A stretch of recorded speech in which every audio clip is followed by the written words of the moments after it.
Awesome. Yeah. Okay, that's fine. Do you want me to sign you on the street or anything?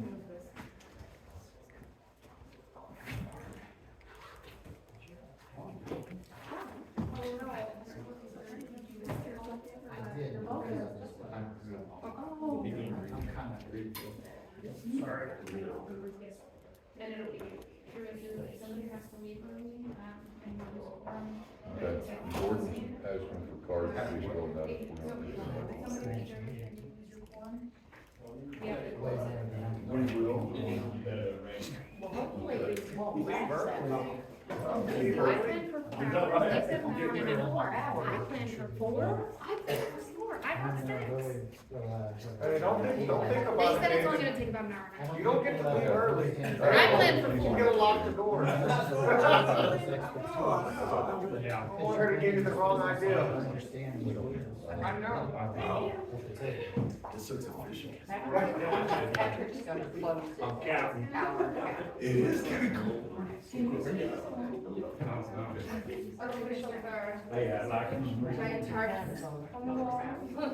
Oh, so that's not like one of those streets where you're all like this, the wind is coming. I know. Wait for it. Oh, I like that.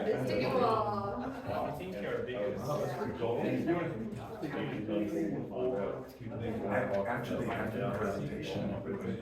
You know, whatever you feel is. No, I'm gonna do a presentation and just.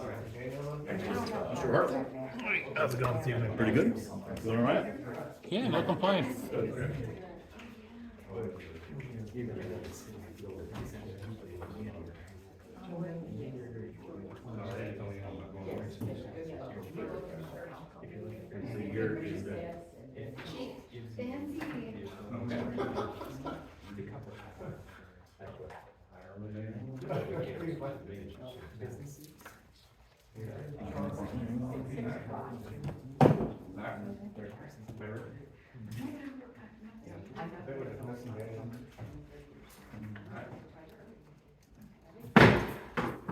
I call to order the City of Jarrell special call meeting for a City Council and Planning and Zoning Commission joint workshop. Tuesday, October 17th, 2023 at 6:01 p.m. First item on the agenda is going to be the roll call. All members present except for Daniel Keepa.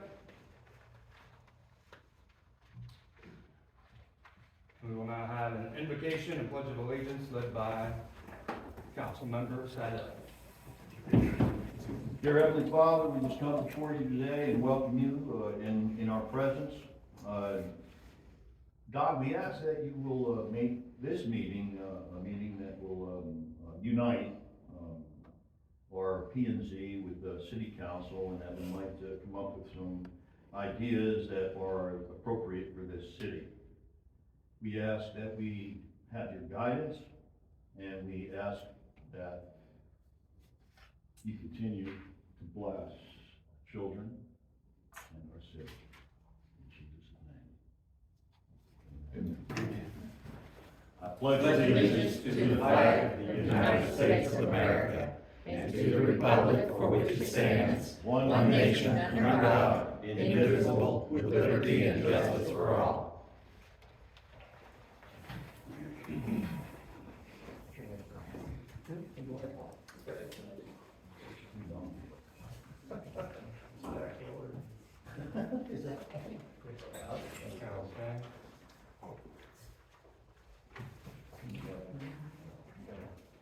Agenda item number 2, public comments. We have one, but we're going to wait till after the presentation.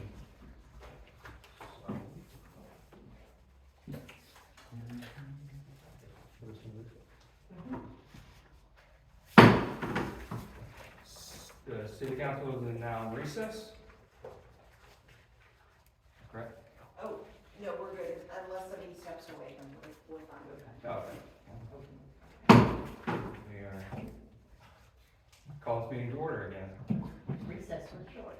If we could, to make it official, we could also have the P&Z call their meeting to order as well, and then we'll adjourn each one separately. think we have to reset by parliamentary law, and I'm not so trying to dispute with you, any about parliamentary law. We can't have two public meetings at the same time. One's got to recess, the other, then the other can. I believe, now, I might be wrong, and that's okay, if I am, and if that's wrong, well, that's fine.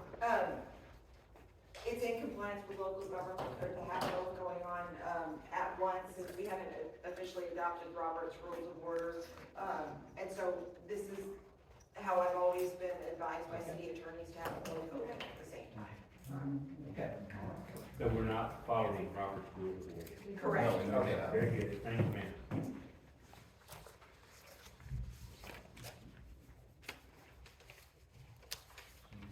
So you will. So if you Okay. could go ahead and call All your. right, call this meeting, the City Council and Planning and Zoning Commission joint workshop to order. It is 6:05. We've already had our roll call and invocation, pledge of allegiance. We don't have any, do we have any public comments from anybody? I don't have any on my desk at this time. No, sir. Okay, so we will proceed to move on with our open workshop.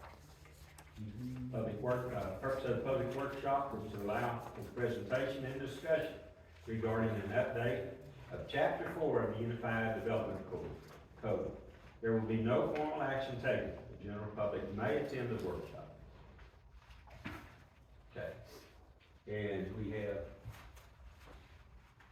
Jordan. Do you want to introduce him, Jordan? I can absolutely do an introduction. City Council, Planning and Zoning Commission. With us today, we have Ethan Harwell and Madison Graham with Kimley Horn. They're gonna run this workshop, and Danielle and I are gonna be here for support when and if it's needed. Awesome. Okay, so, and this is touchscreen, right? Ethan has a clicker. Okay. Or did it touch? Oh, great, perfect. Awesome. Well, good evening, everyone. Thank you so much for being here tonight. Oh my gosh, okay, I'm sorry, I'm gonna run into that all night. My name is Madison Graham, and I am a planner with Kimley Horn. I've been at Kimley Horn for about 5 years now, so I'm very excited to be here tonight, and we're really excited to help you guys facilitate this discussion to help update your zoning code. That's a little bit about me. Yeah, my name is Ethan Harwell. I've been at Kimley Horn about 1.5 years, helping consult with municipalities on things like their zoning codes and comprehensive plans. Prior to that, though, I was with the city of Georgetown for 3.5 years on staff as a planner. Awesome. Okay, so we're gonna go ahead and get started. So tonight, what we're gonna do, you guys don't want to hear us talk. Well, we don't want to talk your ear off tonight. Tonight, the purpose of tonight, we really want to hear from you guys. We want this to be a discussion. We hope that you get up, walk around, look at the permitted use table back there, look at all your handouts that we've provided you. Over here, we have a brand new sticky wall, so you know, we'll be doing an activity later in the evening. Any questions before we go ahead and get started? Or? What kind of activity are we gonna be doing? We're about to find out. Okay. We've got little sheets of paper. Everyone has little sheets of paper, so. Nothing crazy. Oh, that's what I was saying. Actually, we're gonna take a lap around. Okay, so tonight, the agenda for tonight, we're gonna kick things off by going through an overview of your existing zoning code. We're gonna describe a little bit about the purpose, the mission statements of each zoning district and some of the regulations that are in place today. Then we're gonna go through a code assessment. So this is not an official like deep dive code assessment. This is just a snapshot. How do you guys look compared to other peer cities around Central Texas? And then after that, we're gonna do our workshop activity, which will be super fun. And then we will close down the meeting with next steps and where we're gonna go from here. So, and I know that this meeting was posted until 10 p.m., but we have planned for about 1.5 hours. So hopefully we can get out by, hopefully 7:30. If it pushes to 8, then that's okay. But yeah, we're gonna try to get you out here in a timely manner. So before we get started, I would like to hear a little bit about you guys. I would like for us to go around the table, and if you could say your name, your role, and what is one thing that you would like to see accomplished with this zoning code update. And Ethan's gonna write your feedback on the board as we go around the table. But yeah, so you wanna start over here? My name is Daniel Islas.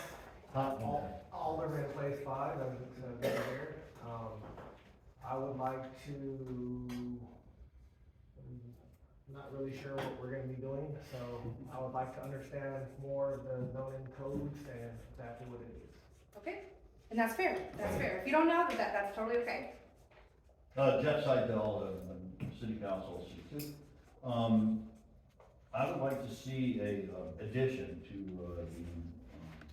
the zoning code that will cover the transition of residential to a residential office, creating designs for a barrier between like First Street, Fifth Street, where it eventually is gonna turn into small businesses with light traffic, maybe a hairdresser or something like that.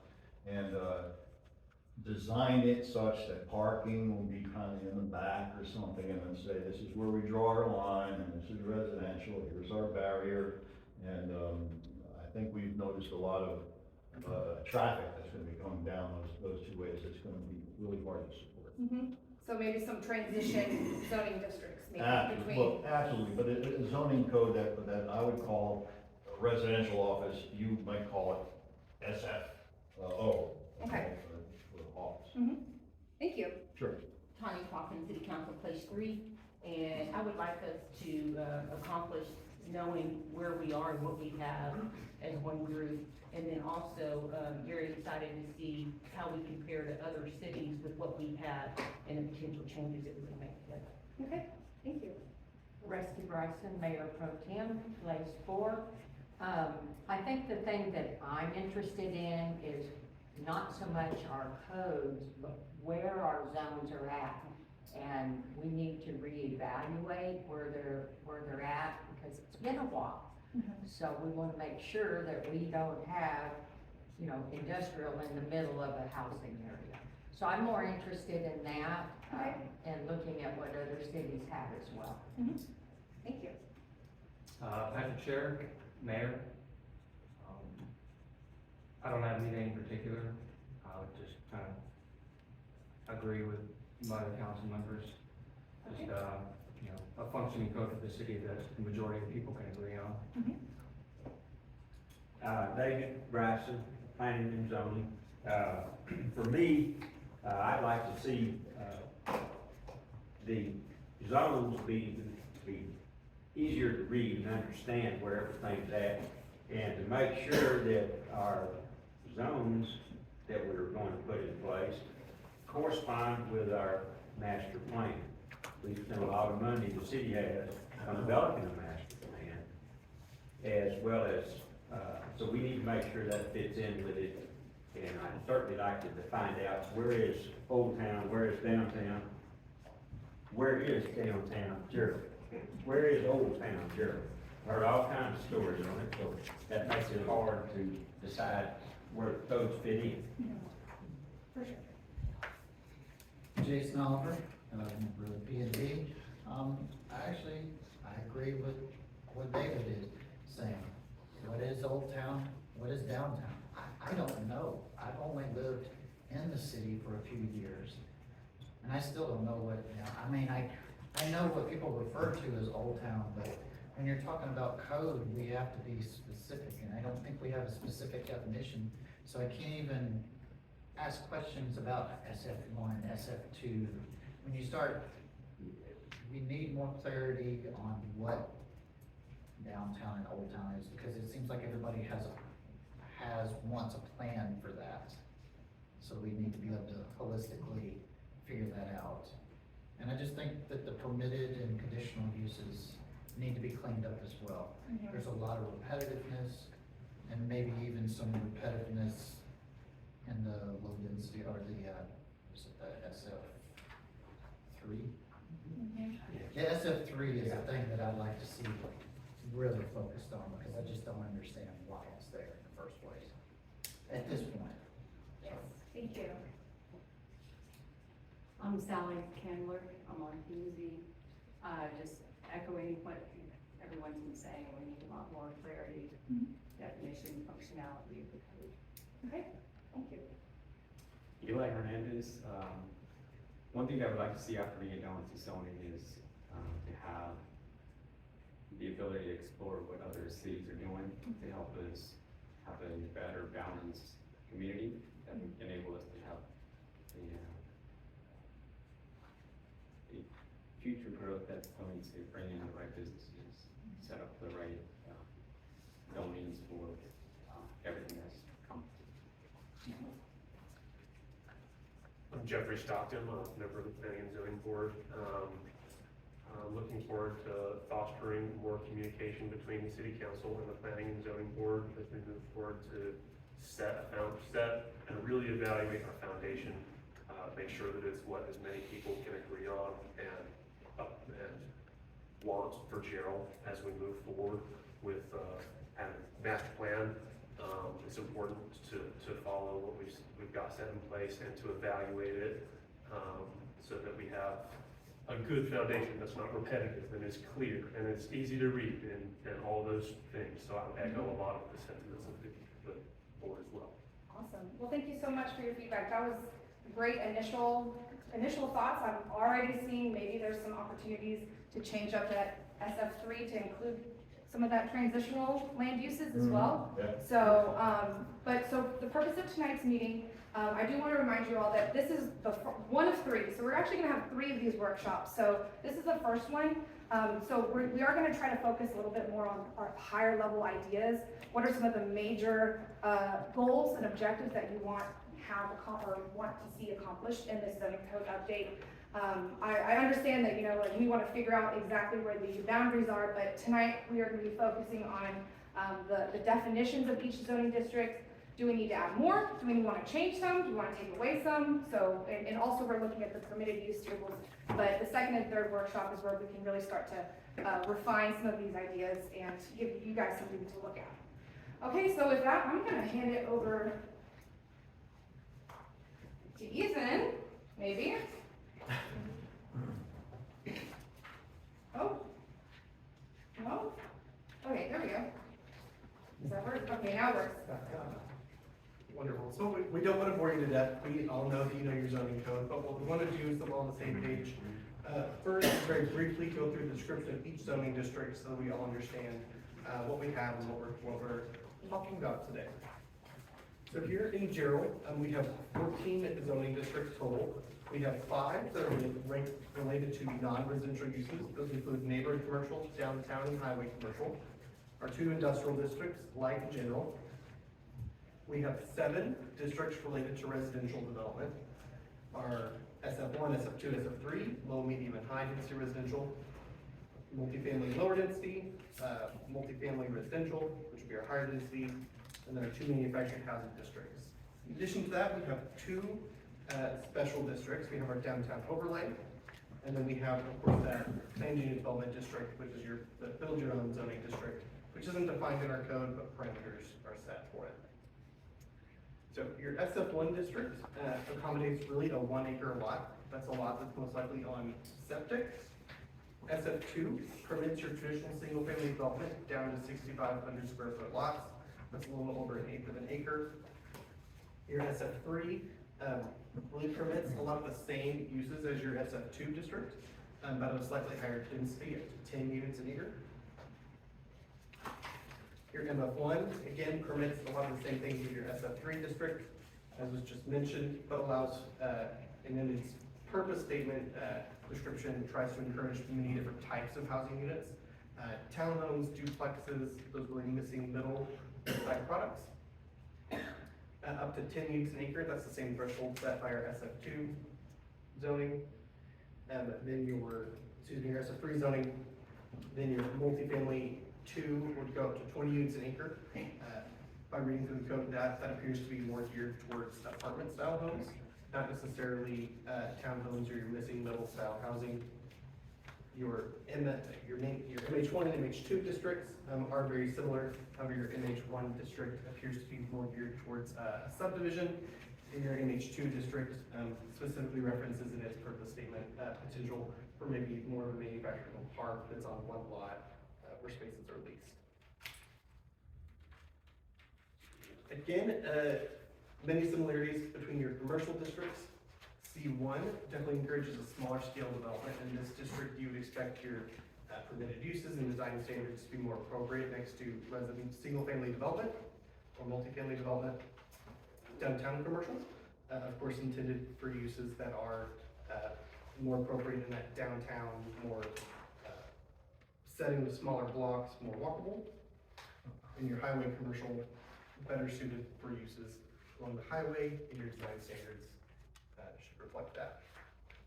Your light industrial and general industrial districts get a lot of attention these days with all the growth and development along 130 and 35 and Reagan. Your light industrial, in its purpose statement, says it's more geared towards light industrial uses, things where there's manufacturing or assembly of parts, but real no production of raw materials.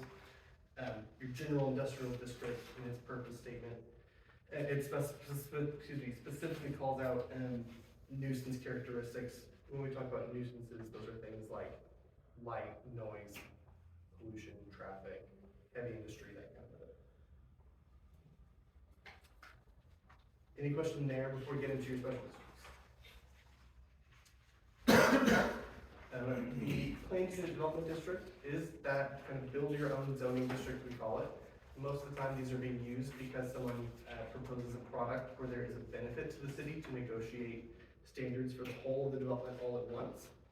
Or they're proposing a product that doesn't fit within a traditional, one of your traditional zoning districts. These days in Central Texas, we see these as single-family condominiums, unique mixed-use products, that sort of a thing. And then your downtown overlay district, again intended to encourage development and redevelopment within your downtown, focusing on these specific characteristics within the development.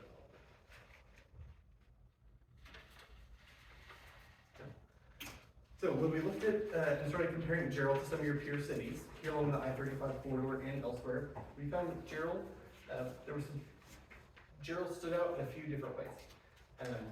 One way I'll note, versus the total number of zoning districts you have, in some ways this is an indicator of how refined you want your land use planning in your city to be.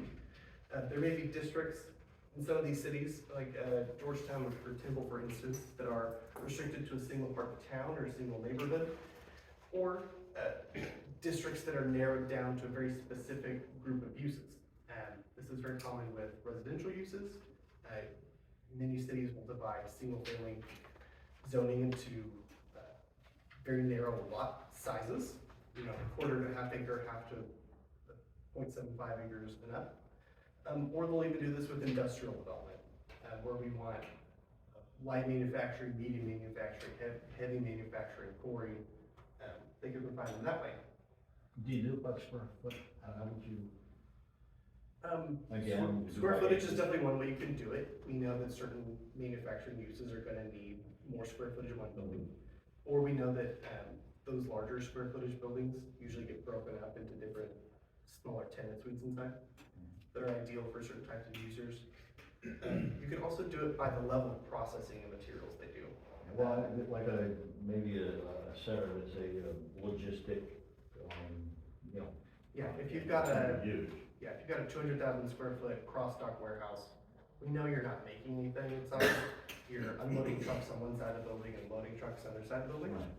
But if you start to get into assembly of pre-manufactured parts, or maybe you need to process raw material in a very low intense way, maybe it's just wood, sheet metal, something like that. And that maybe that could fall under light industrial. But as with a lot of the chip manufacturing that's happening these days, there's lots of very intense chemical processes that go along with that. I was talking to somebody today about an acid vat. Computer block. Yeah. And so, you may want to put that in the heavy industrial category. And so there's lots of nuance depending on the type of industrial manufacturing that's happening in your community. Up in New England, it'd be different than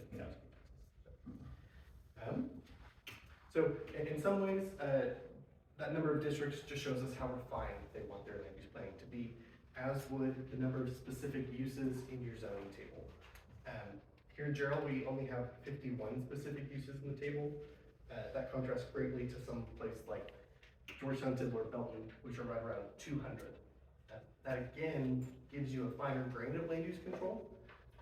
But at some point, you want your districts to be easy enough to understand, that it's easy, but not so refined that you have to wonder and look up definitions and grab a dictionary to understand how your use falls into the zoning code. A great example of this would be medical office. You know, in Georgetown, medical office is a specific use in the code. But for instance, in Liberty Hill, medical office is not a specific use in the code. They have an office use and they have a medical facilities use. So am I an office or am I a medical facility? We want to find that middle ground so that we're not wondering what we are. Like, you know, I don't see my use, my business in this table, but not so specific that you have to go, oh, well, I'm not a dentist or, you know, I'm a GP, you know, where do I fall on the table? We want to find the balance there. And these specific uses, that means like, those are the number of uses that are in your permitted use table. So ours aren't necessarily as complicated as Temple, Georgetown at this point. Correct, but that could also leave you wondering, because with the number of 51 so low, I mean, if you look at Bryn Mawr San Marcos, they're at 75, you could be missing some things. Right, so to me, that would be what we would want to look for, the things that we're missing, not get out of hand like Georgetown or Temple, maybe. So start thinking about some of those things, like, man, I really wish that we were calling out this specific land use, so just start thinking about it. Well, if you have a medical device manufacturer and he's doing mass assembly of specific device, I mean, also have to have the storage and transportation and that. Yeah, and a lot of that, of course, no business will solely stand on its own. You know, if you have a medical device manufacturer, of course, they're gonna have a loading dock, they're gonna have to have space to store inventory and supplies. Those are usually what we call accessory uses, or incidental uses. We know that every business is gonna have a loading dock or space to store inventory. So we don't necessarily regulate that directly. We just wanna make sure that whatever they're doing accessory to their business isn't actually a whole other primary use on the table. Going along those same lines, the way Jarrell permits uses in their table is also a bit different than we see across the region. So when you look at the permitted use table, if you get up and take a look at that board there, you'll see that in each, the columns are your zoning districts, your rows are your permitted uses, and then in each cell, you'll find that it's blank, which means it's not permitted. You'll find that there's a P there, which means permitted by right, no questions asked, just meet code and get your permit, you're good. Or you'll find that has a C, which stands for that conditional use permit, where that becomes before P&Z and council for your review and approval. And you all can discuss conditions to put on it.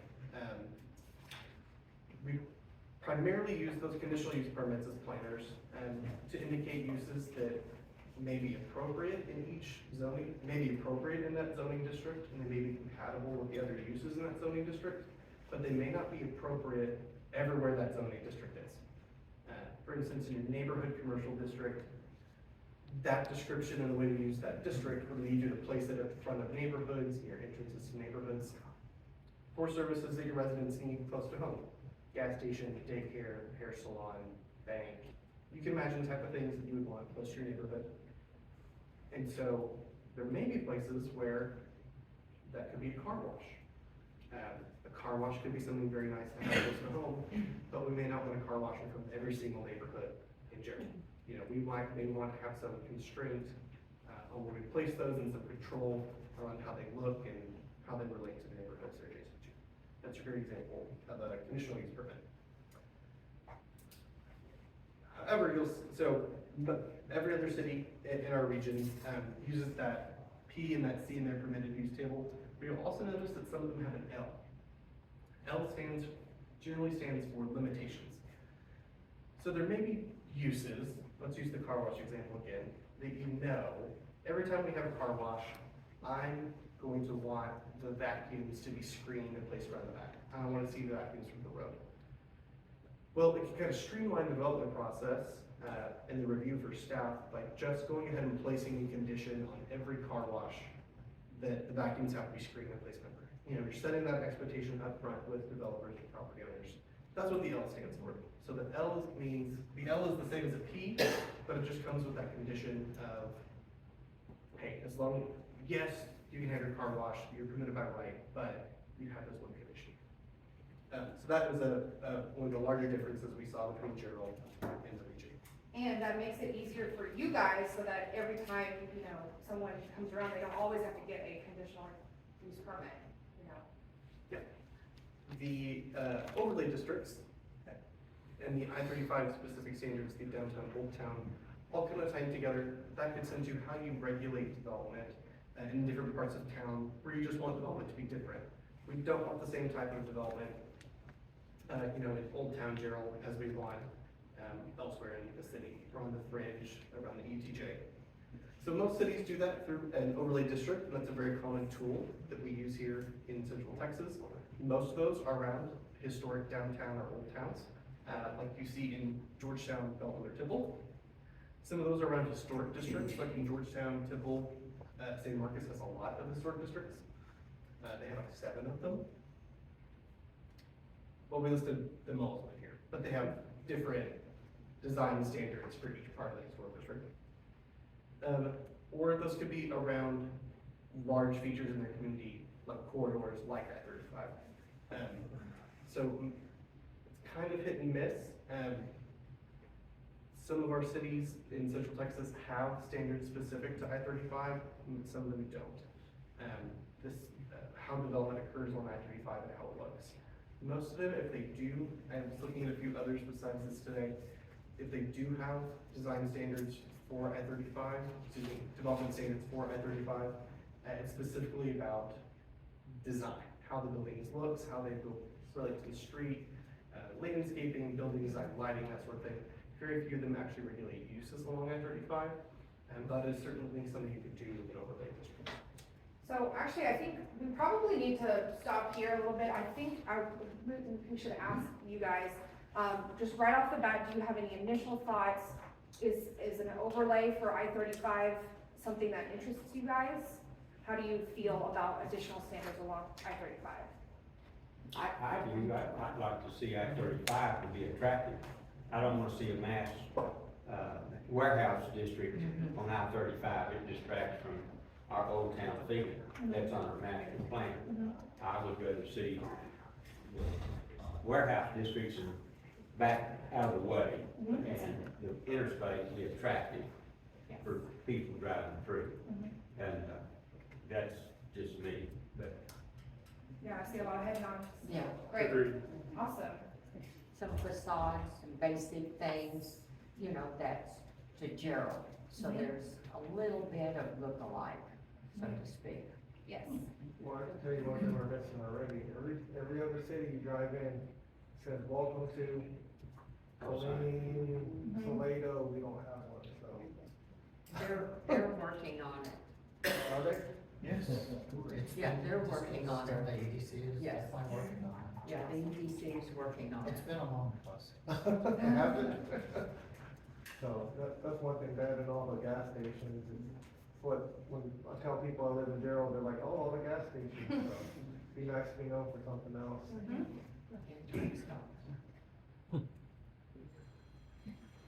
And we have to have the water and sewage down through that section. That's the only, I guess, the thing that kind of limits us at this point, as much as what we would like out through that section. All right. So something else we want to take a look at and provide for you was a comparison of how your zoning districts fit into your current future land use plan. With the comprehensive plan, what HAP Associates did is they went through and they said, hey, out of your current zoning districts you have, here are the future land use categories we would recommend using them inside of. Now, this is certainly a great start, and I would certainly agree with a lot of the recommendations. But as we kind of dig in between the purpose statement and the permitted use table, and compare what these zoning districts are supposed to do, and compare them against the vision for each of these different future land use categories, we can start to find some incongruities. If you look at the specialty mixed use, well, if you look at neighborhoods, for instance, neighborhood commercial, that seems to fit just on face value. Low density residential, medium density residential, that just seems to fit on face value. But if we move over to specialty mixed use, we go read that description of specialty mixed use, wanting higher density development, a mix of residential and commercial inside of it. Maybe neighborhood commercial doesn't fit, maybe we just need a downtown commercial district that encourages that mix of uses. But then medium density residential, yes, it does permit some of those more moderate density uses like townhomes or duplexes or something, but that is not in line with the vision the specialty mixed use area has of being denser, having more attached style units like apartments, even if they're just low-rise apartments. So we can begin to see incongruities there. The same with regional commercial. Maybe we don't necessarily want MF1 here, high density residential here. Maybe we want to see a higher density product here, or maybe we're okay with that, but we only want to see it in certain instances. So this is a great starting place to kind of identify how our zoning categories are helping us implement our future land use plan. And also something to note here is that, you know, this specialty mixed use, this table is not complete, you know, this is just a snapshot. Where do we think we are today? How do we think your future land use categories are serving through your zoning codes? But I mean, a huge row that's missing is a mixed use category. So, because we can't have specialty mixed use without allowing the mixing of uses through your zoning code. So. Says you're conditional. The what, I'm sorry? When they come to us for a conditional permit, that's when you could put that in, Mhm. couldn't you? On most of those categories, a conditional use, you can specify what you will allow. Or We could, yes. the city would allow in those areas. I think a good example of that might be Pflugerville. Pflugerville has a big push right now to have, they have what they call their corridor districts along 130 and SH45. And those districts, they really have a strong desire to see vertical mixed use development there. And they want real high density. Apparently they are one of the people in the region that have water. They want 40 units an acre or more. Which is like, I mean, you don't even get that in a high rise in downtown Austin. That's pretty dense. That's like New York City. Now, if they get that, you know, that's one thing or not, but they're permitting that, you know, they're giving developers lots of room to come in and do their best, maximize residential yield. But a component of that is you have to have a ground floor commercial. You know, you need to still be providing that commercial square footage of the ground floor to serve residents who live there, but then also to serve residents who come in, because these places they're developing really are going to be destinations, right? Everybody's going to want to pull over and come in and see what they got. So they have built that into their zoning districts in some way. You know, they have true mixed-use districts, like we might consider here, but they also have CUP requirements for multifamily, where they can, and in that process, the council could condition, will allow you so many units for so many square feet. So that's an option. So something that's on the table in front of you is actually a report Half Associates prepared. Oh, man, apologize. At the end of your comprehensive planning process back in 2021. And it actually gives us a really good start for this process. What they did is they went through your comprehensive plan, all the goals, policies, and objectives from the comprehensive plan, all the implementation items.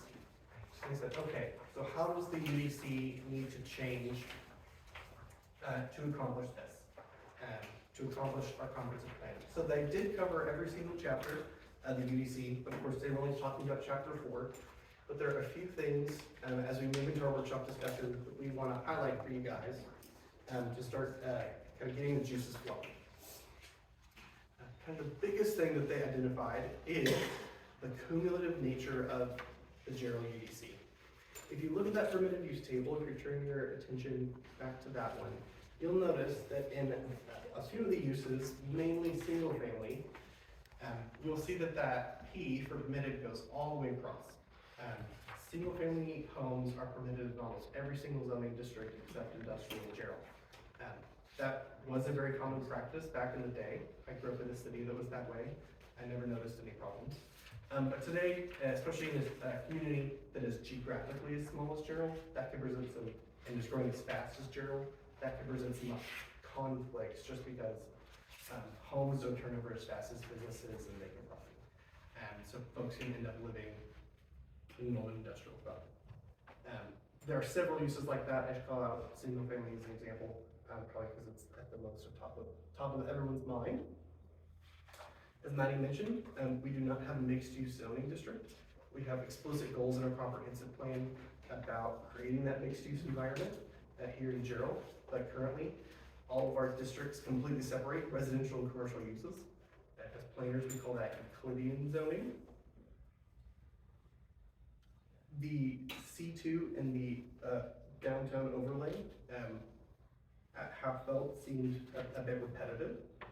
They're basically the same thing. They don't do much for each other. There's no public facility zoning district. So as you consider where you're going to place city facilities and even schools and some of those larger, more institutional governmental facilities, we don't have a specific zoning district for that in Jarrell.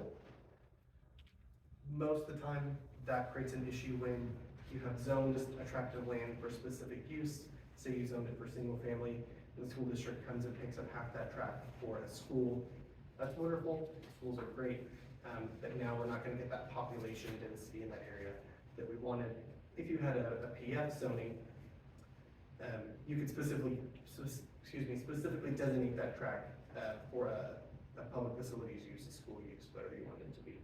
And I just quickly want to add, we have a bunch of multifamily that goes bangs right up against schools and stuff like that. I'd like to see that not be the case. I mean, because of the visual there, or the population density? Well, basically, I'm gonna just say transient, maybe population that's, you know, in front of the school, or in many cases, it'll be low income. And that can create some situations, so. Yeah. I'd like to see that. I don't know if we have anything on that does that, so they're not worthy against school. Yeah, no, totally. That is something we can talk about during our activity here in just a moment. And it kind of leads to my next point. Examine the structure of residential zoning districts. Like this also says, the MF1 and the SF3 are basically the same. We have them. How are even the SF2 and the SF3 different? You know, how are we distinguishing between their zoning districts? It's very common as codes grow and develop over the years and get amended. Things just become more like each other. It's perfectly natural. We just kind of need to have a reset. But we also want to make sure that the products you're permitting, like that 6,500 square foot lot size, is in line with what the market wants these days. You know, home builders have their lot size that they can sell, and that will help them meet their price point for their target market, and we want to make sure that we're not preventing them from doing that. So we don't wanna let the developer necessarily drive our town. Oh, absolutely not. I mean, there's a point where you can stack on top of each other. I don't know that everybody in this town feels that would be conducive to a good environment for their. Absolutely not. It's all about balance. There's certainly a directive for y'all as decision makers to make sure that development here reflects what your community wants and your community wants to be. But we, of course, we do want folks to make good sales, so how can we ensure that both of those things can happen? The last big takeaway from the HAP report we want to put in front of you is about that PC and L designation that we discussed earlier. You know, that not only helps set expectations with developers and property owners, what we can and cannot do, but it also relieves some of the process on you guys. You know that the code is like out there, so, and let's work through it. And page 7 in this handout is the 7 through 9 has the full recommendation. So there's more recommendations, recommended changes that have had identified in this report, but we have room for one slide, so we pulled out some nifty ones. Quick question for you. On the code assessment table that you showed, you had a lot of districts that were, or you had cities with multiple districts. Do you have any visuals that represent kind of other clusters to help us kind of better understand? Yeah, they come in. Well, their map, they usually have a map where, there's only a map where it kind of highlights. For instance, we're talking about 35, right? 35 is a particular zone. There's certain growth areas that they kind of allocate for certain zones to, they just kind of create a balanced growth. And I guess my question is, do you have any maps? We can search them, but do you have any that you can share with us? I apologize, we don't have any maps of other cities today, but we can certainly bring them back at next time or put something together for you to join the city. Yeah, yeah. I'll tell you, we generally see some of the same trends in cities though. Right. Single family, away from highways, away from downtown centers, away from your largest pieces of infrastructure. Most of the time along major corridors, like arterial roads or I-35, you're seeing commercial and multi-family. And I think one thing that I would like to see, these are more with established cities. Jarrell's a high growth city. I would like to see what Leander looks like, what Huddle looks like. These are cities that have grown tremendously within the last 2 decades. I think that would kind of help us kind of lay out our zoning a little better. And I think that's actually a really good point that you bring that up. So that, these cities, we just thought, okay, let's find a city that is along I-35. Let's find a city that's nearby. Let's find a city that's comparable to the size, So like, we tried to get a good snapshot of different types of cities, but the next step after this, whenever we figure out some of your key issues tonight, what we're actually gonna do is go back and look at 3 cities and do a deeper dive into their zoning code to really use them as like a go-by for your code. So if there are any particular cities that you guys want us to take a closer look at, just let us know. In reviewing those cities, even the ones that you just mentioned and the ones you have listed here, I think it's more common that you're seeing mixed use. Yeah. A general trend I see among cities I work in is that they're moving away from single family. The separation of commercial residential uses, primarily because it just takes some infrastructure to support single family homes. The further away your single family homes are from their destination, your entertainment districts, your shopping areas, your schools, your places of employment, the less you're putting on your roads. So most cities are finding that the more you can combine these, it increases quality of life, makes your city more walkable, but then also reduces impact on infrastructure you have to pay to maintain. Definitely a general trend. And I think one thing that Jarrell lacks, and it's a common concern or something that gets voiced quite frequently, is kind of our parks, amenities for citizens that are here. They say, yeah, I'd rather go somewhere else versus here. I think that's something that would create a lot of value in the community. And I don't know if that would be a district or not, but to create, not maybe as eclectic as Austin, but places that we can draw residents here to, for entertainment or whatever, that would bring them in and have it as an outside source as well. People would come and say, oh, hey, look, they've got all these situations, and I don't know, I'm gonna call them bars or whatever, places that, I don't know, arcades for kids, whatever, and then have buildings that are around that might be a multi-story, condominium. But we lack that, and I don't know how to draw that in the town. I'm just thinking with the mixed use, when you set up like a mixed use zone, can't you have like a design standard or a limited function in there to have those parks or that recreation area in that mixed use zone? It has to be part of that. Yeah. So you can have that kind of setting. It has to, but I think a lot of the cities have already done a great job on implementing some of these things. Use them as a model. Yeah. So it's very common for cities to talk about parks and open space in 2 different ways. The first would be a parkland dedication ordinance, where you're actually saying, hey developer, you need to, just like you addressed your impact on the roadway systems or water wastewater systems through impact fees, you need to also address your impact on the park system. So for every X number of homes you build, you need to give us X acres of parkland, and, dedicated park. That way you're maintaining the level of service you're providing the residents with parking. And oftentimes there are requirements to develop that park, and maintain it for a certain amount of time. So I know we've been talking to Jordan about the possibility of doing that here at Jarrell. The second way they do it, is oftentimes through on-site amenity standards, which would really falls more under the umbrella of Chapter 4. Georgetown's a great example. They have a requirement in their multifamily district, you have to provide so many on-site amenities, whether that's a pool or a fitness center, basketball court, community garden, whatever it is, on your multifamily site. And that would be a component of a condition for permitting the use, like a L at the table. Cedar Park has a mixed-use district where they say 7% of your site area has to be green space in the center, and you have to go in a certain way. When you're talking about park identification, that's probably something that's out of the scope of Chapter 4, but it's really talking about open space in other ways, and the design standards and how that development looks and feels. That is certainly within Chapter 4.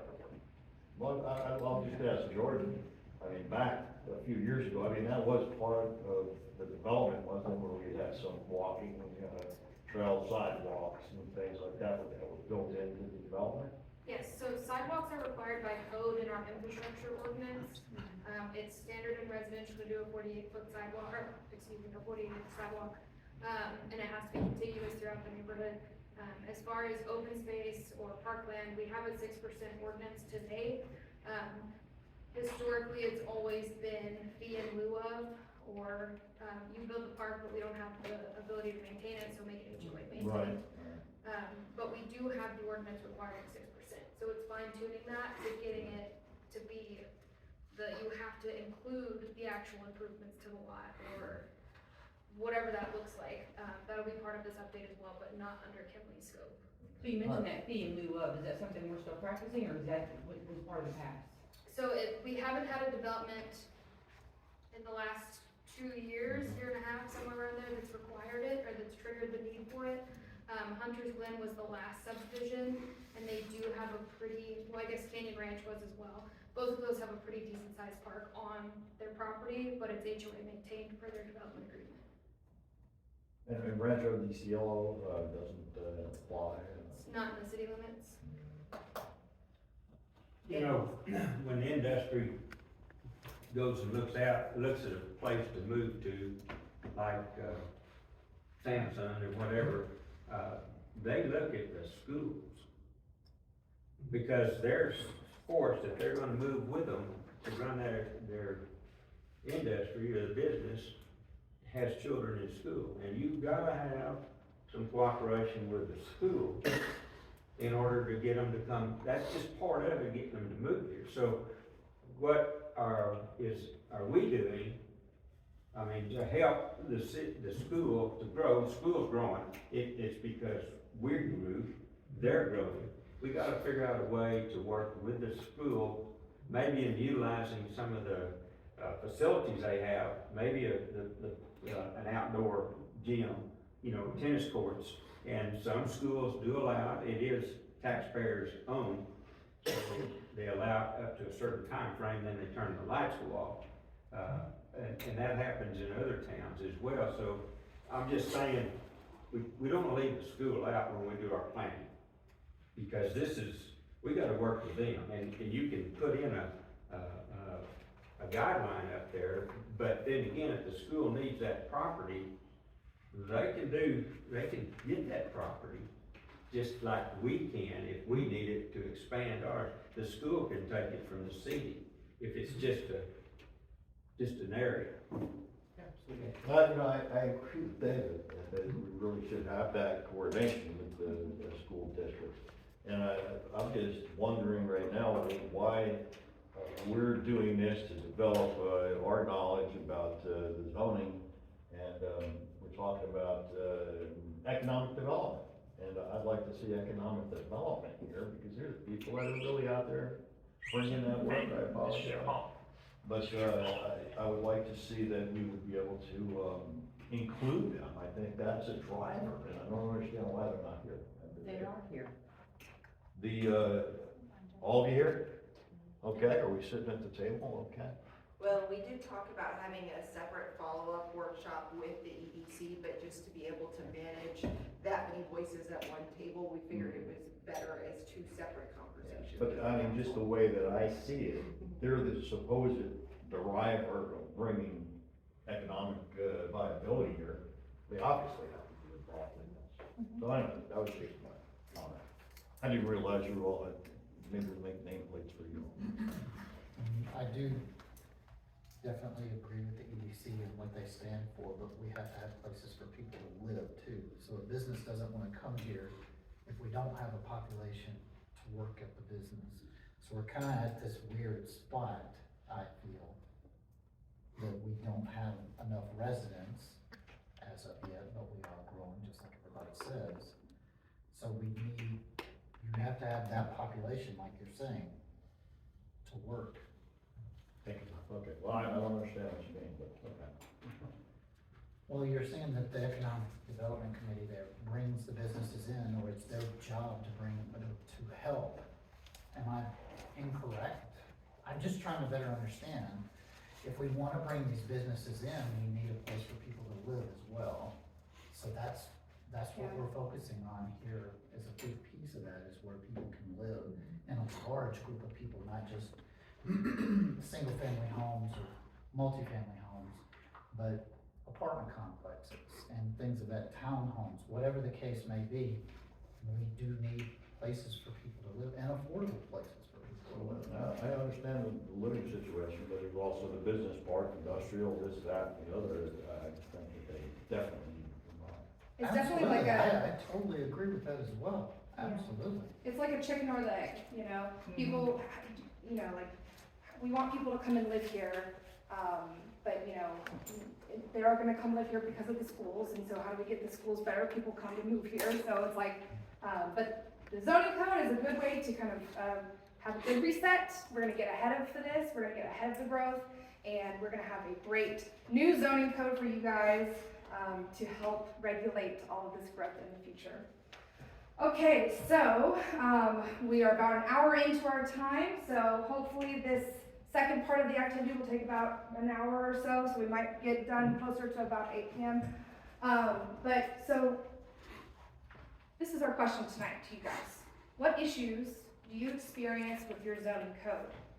So, as you can see, everyone has 3 little sheets of paper in front of them. And we're going to spend the next hour trying to identify some of these key issues that you experience as a decision maker in the city of Jarrell. So we are going to break this activity up into 4 different types. So we're going to spend the next, Can we pause real quick? I think now might be a good time for us to take public comment, now that we've gone through the information and be able to. Right. Yeah. Would you rather go to public comment first? You want me to answer? I want to applaud the entire group here for what they're doing. I think this is outstanding. And I'm sorry, my voice is a little, but I know. For me not to be able to talk is really bad. Yes. I just want to say, I think what you guys are doing is great. I think it's awesome. I'm glad to see this. I'm very pleased with city manager and Jordan. I'm very happy with the direction the city is going. So as a developer and as a resident, I love it. I think it's great.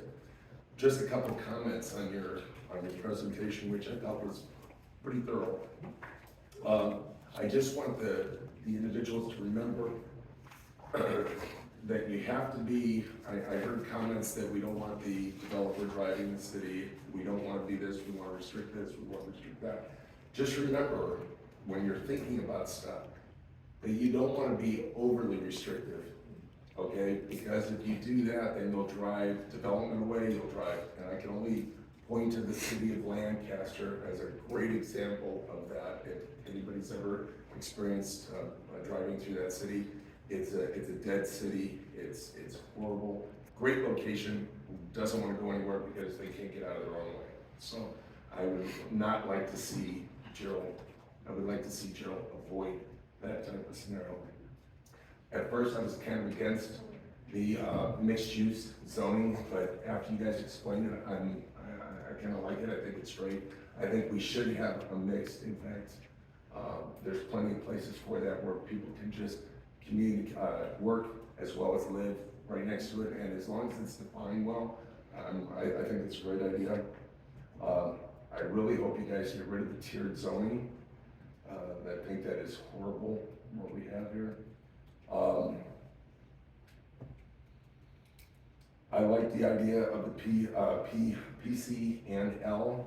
I think that's great because as a developer, the more defined what I'm able to do without having to go to city council to get a conditional use permit makes it much easier for me. We operate much faster. We're able to do things much quicker. So if you guys can narrow that down, that's very, very good. 35 overlay district, I think 35 is a completely different animal than what we want our city to look like. And 35 is business driven, it's commerce driven, it's traffic driven, completely different than what we want our city, which kind of leads me to the next comment is, we really have to step back and say, how do we see our city, what we want our city to be? Do we want it to be, this bedroom type? Do we want it to be more like a Round Rock? Do we want it to be more like a Pflugerville? Do we want it, there's plenty of examples out there we can kind of go look around. But if we take bits and pieces of it, I think we can probably do it very well. Government district, I'm glad you guys brought that up, and school district, that's great, we do need that. And I think that was everything I needed to say. So, but I thank you guys again, this is awesome. Thank you. Could we take a 5-minute break after Super Bowl? Yeah. Well, there you go. As long as it's not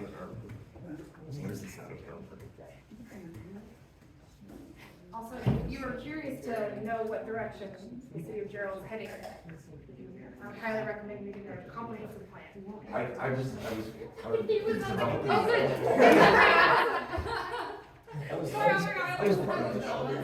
good. That's great. I mean, but that's 50, 100,000 foot. Yes, of course. When we start, going down to the nitty gritty, I just think 35 is great, but it should be 100% separate. Yeah, of course. But I think it's great. We have an hour. I love what you're doing. Thank you. I'll leave it at that. We're gonna give them more.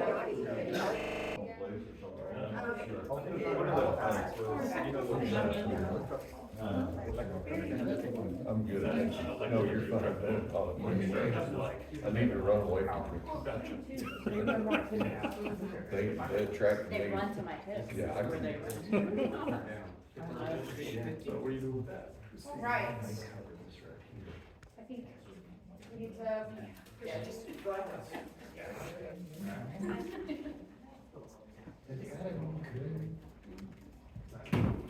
Call this meeting back to order. Okay, awesome. All right, so the second half of this workshop, we're going to help facilitate a discussion about some of the key issues that you are experiencing with your current zoning code. So we want to hear it all. We want to hear some of these major issues that you see. What gets you frustrated? What do you wish could change in your zoning code? So like I said before, again. Maybe? There we go.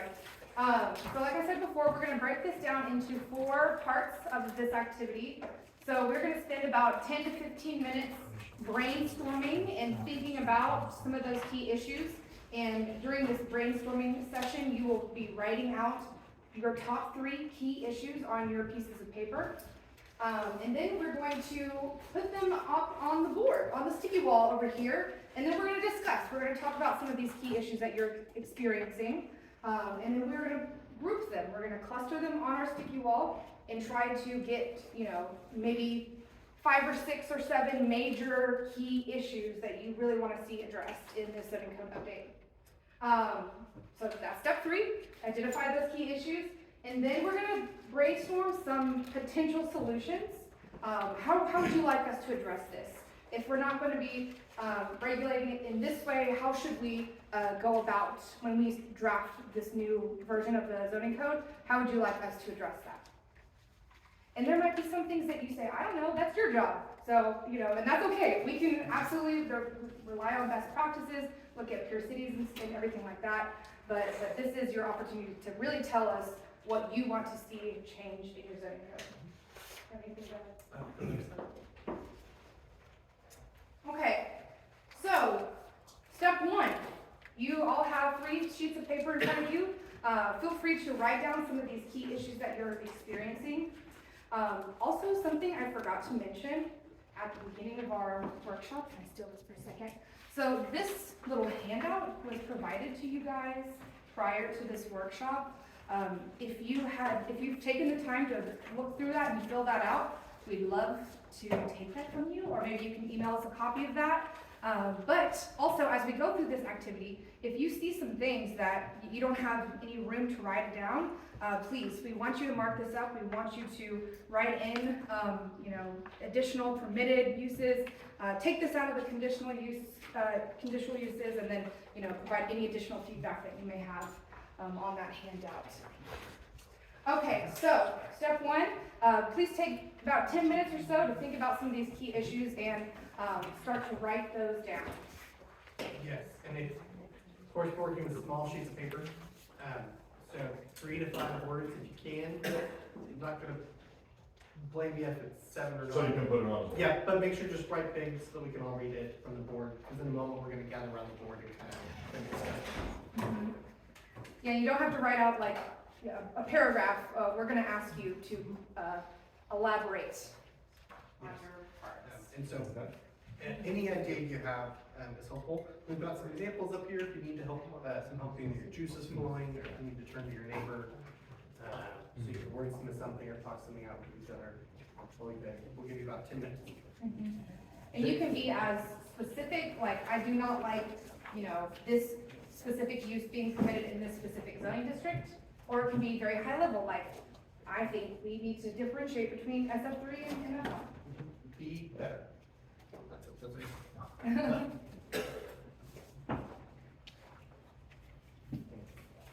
Okay, so we'll give you about 10 minutes. Art? Oh, yeah, sure. Yeah?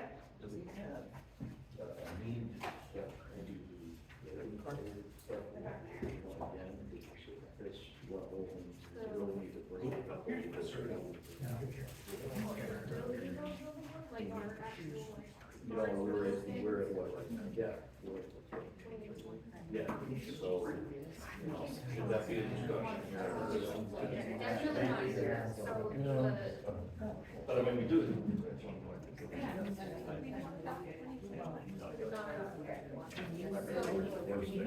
Would y'all like to participate? Write some key issues down? So typically what happens is maybe you're behind, so 23 will come out. There's a meeting already. And then Yes.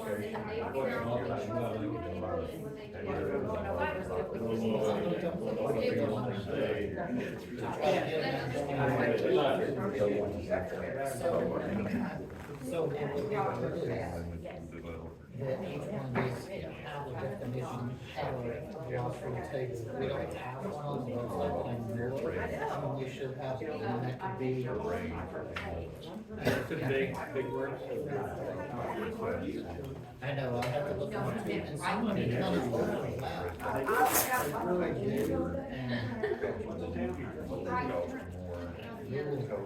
I did look it up. Hey, Jeff. and I didn't know. Mr. Seidel, can you toss me that Sharpie from next, since Mr. Klepak's not using it? Thank you.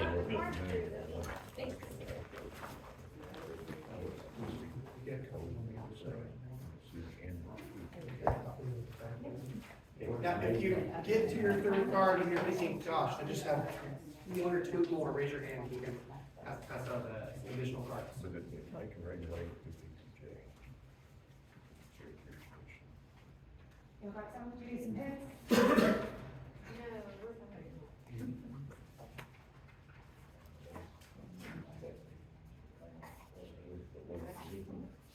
And if you look over and you see you're writing something that's the same as your neighbor, that is totally okay. The more times we hear it, the greater the priority to change it.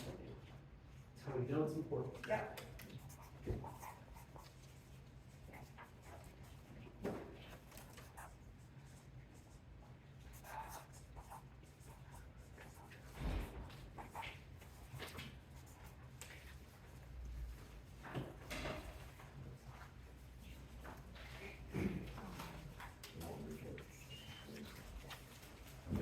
Clipboard?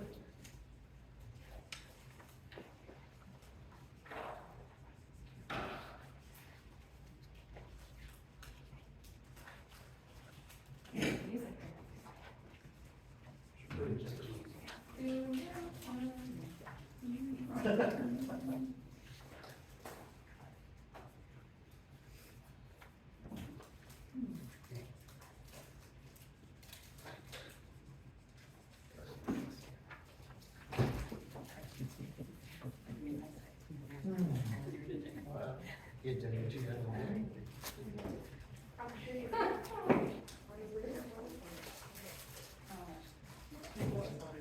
Yeah. Why so many conditional uses? Why is there a need for so many conditional uses? I don't. Because somebody. Yeah. Well, I'm gonna have to write that. I'll write that one though, because we haven't up there yet. Okay. This is the one that drives me nuts. The amount of C2 downtown zoning that is not in downtown.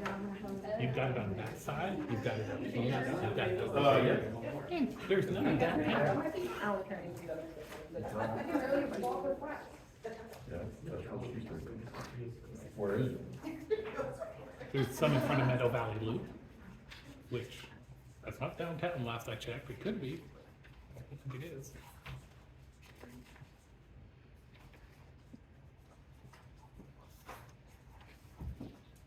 Anybody want an extra card? 6 more, please. Yes. Ouch. We need more clarity on the street code too. Right. Here's the two. Oh wait, we're getting one. You just wrote all three on one?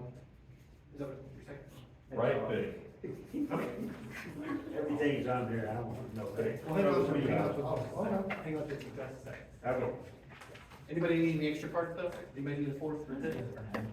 No lack of specificity with regards to all the uses. Hang on. Yeah, more permitted uses.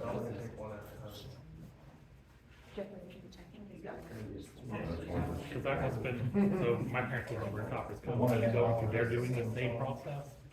And they went wild, like Temple is with like 190 defined uses.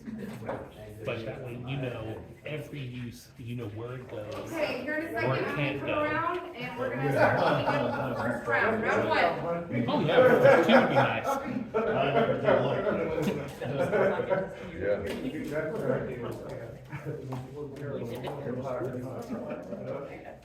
My writing got very pretty.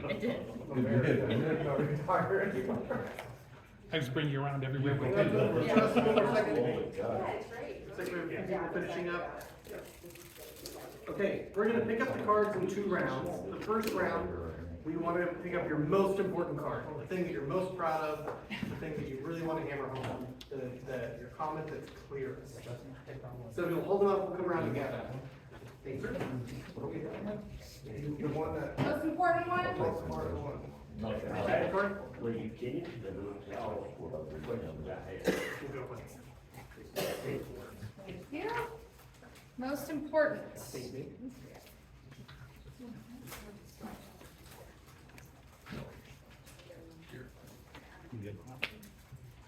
All right, did we get everyone's?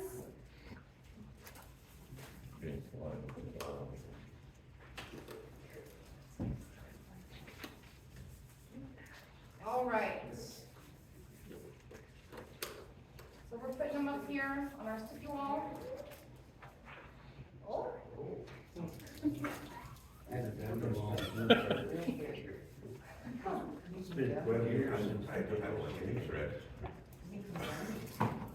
All right. So while we have a discussion, Ethan's gonna take some notes on the flip chart. Okay, so this is our first round. This is our most important issues with our zoning code. All right, who wants to go first? So now we're here to talk about this. We're gonna talk about some of these key issues. Does anybody want to talk about what they wrote for their most important issue? I'll go first. So my biggest concern is, like I said, I'm tired of Jarrell being known as gas station. So if we can zone to where it's not like, okay, it's a gas station plus a subway, it's a gas station plus whatever, a dental center. So clear up the code so it's less gas stations where it's not so, I guess, we're ideal for gas stations. So how do we change that in code where it's not so, I guess, appealing to gas stations to come here? I mean, we have enough. I mean, how many different versions of gas can we have? Yes. So that's my biggest concern. So let me ask you a question. Do you have issues with gas stations just along I-35? Or around the Well, city? I'd like to see like, not so many, like, kind of like I see in other cities, which I still don't understand, is you can see the auto zone, there's the O'Reilly's and the Best Auto and the whatever, they're all in the same areas. Like, can you spread them out where it's like, oh, you know, but it's, he's like, no, but. Wherever you have McDonald's, you have a burger. Well, yeah, it tends to happen that way. And you have a Denny's. But that's what I'm saying, is that there has to be a reason, an ideology for that, but it's like, so all of a sudden on this strip, if one gas station comes, so can we be expecting 5 or 6 more? How do we zone it so it's like, cool, there's one gas station here, that's good enough, okay? Let's try to get something else as opposed to, you know, cookie cutter. Can we do a density, so you don't have one every half mile? Yeah, that's what I'm saying. So I mean, I'm not, nothing density- against gas stations, No. but we don't need 3 of them in a row. Yeah. Yeah. One Maybe thing to we can consider. do density. Zoning use, can that control that, the mixed zoning? Specifically gas stations or? Well, just anything Just kind overall. of the vision of what they're kind of saying, like, if you're doing mixed zoning, just the word mixed gives you that idea of, yes, there could be a gas station in this zone, along with So a lot of times when the we homes see- and everything else Yeah. here in Yeah, this a lot of zone. times what we see with similar uses like gas stations, you know, they're all using the same market demand data, which may point them all to the same corner, and they're probably working on each deal independently of each other across the street, but they're all there for the same reason. So a lot of times, we can think about appropriate spacing for uses. Sometimes you're able to, depending on the use, you're able to say, hey, we don't want another one within 200 feet or something. Usually that's for your, those types of uses you want in your, CUP category. You want that discretion as P&Z and council to say yes or no. That's too close to the other one. Or you can start thinking about size and intensity of those uses. And gas stations is a great example. Some cities like Georgetown limit the number of pumps they can have. You know, do you want, say if there's market demand for 12 pumps at one intersection, do you want 2 of your hard corners taken up with 2 6-pump gas stations? Or do you want one big 12-pump gas station? Well, I mean, no doubt that public, okay, views gas stations as, hey, we're just a gas station stop for trucking between places. So, for example, we might have a QT that wants to come here. Now, say they have a store, okay, that's more appealing, but does that really need to get put next to the gas station, or is it more that should be to access to residential that would want to use the store as much as they want to use the gas station and provide that separation? Doesn't I say on round one, my round one was mixed use, naturally, because I see it being more and more common. However, seeing your priorities as you've listed, the concerns of gas stations, and then I see the word vision, and then I see I-35. My first thought is first impressions. Yeah, And absolutely. that's our first impression, and we are along that highway, so what first impression are we giving to people traveling through here that don't know Gerald? Mhm. And I would have to change my thought to agree with first impression, vision, and I-35. Absolutely. And I have I-35 up there, we need it to look and feel, to give us, Jarrell, a look and feel, somewhat of a continuity. Where they know they've gone through our Yes, city. and they're not going, what is that? Yes, yeah, and we're well established, okay, as trucking, No. okay, company stop, so What has Temple done to make it? not a good one. I mean, I But drive through Temple all the I-35 time. is covered with billboards. No, not anymore, we have. Yeah, an ordinance. but they're still covered thicker Take a than look the at that. other. Exactly. They have an overlay. Mhm. Yeah, so, and then some things that they can do in that overlay is like regulate the look and feel or Yeah. the design. Temple does that. Yeah, but what sense do you get driving through Temple? I Well, drive through they say Temple you all know. the time, I don't really get it. Yeah. So one that has a good one Yeah. that I can say is I don't somebody think that that- Let's keep moving through our cars, let's get different cars. Have driven through three I-35 corridors. So let's run through, this is Okay. great, this is a Much great more discussion, consistent exactly now. what we want, but let's make sure we get through all the cars. Okay, Um, so I-35, I'll be there. defined industrial areas, who wrote that one? Would like to explain that for us? Oh, Well, I think I wrote it, but we were all. You think? I did write it, but we were all talking about, we're the EDC right here, so we were the industrial, just trying to define where that is. Is it on the north end? Is it on the south end? Because I think there's the question of, you know, our infrastructure is on the north end, but we keep getting drawn to the south end. So which site is it so that we know where to focus? So making where those clusters are kind of more defined and known and what that is. Perfect. Vision.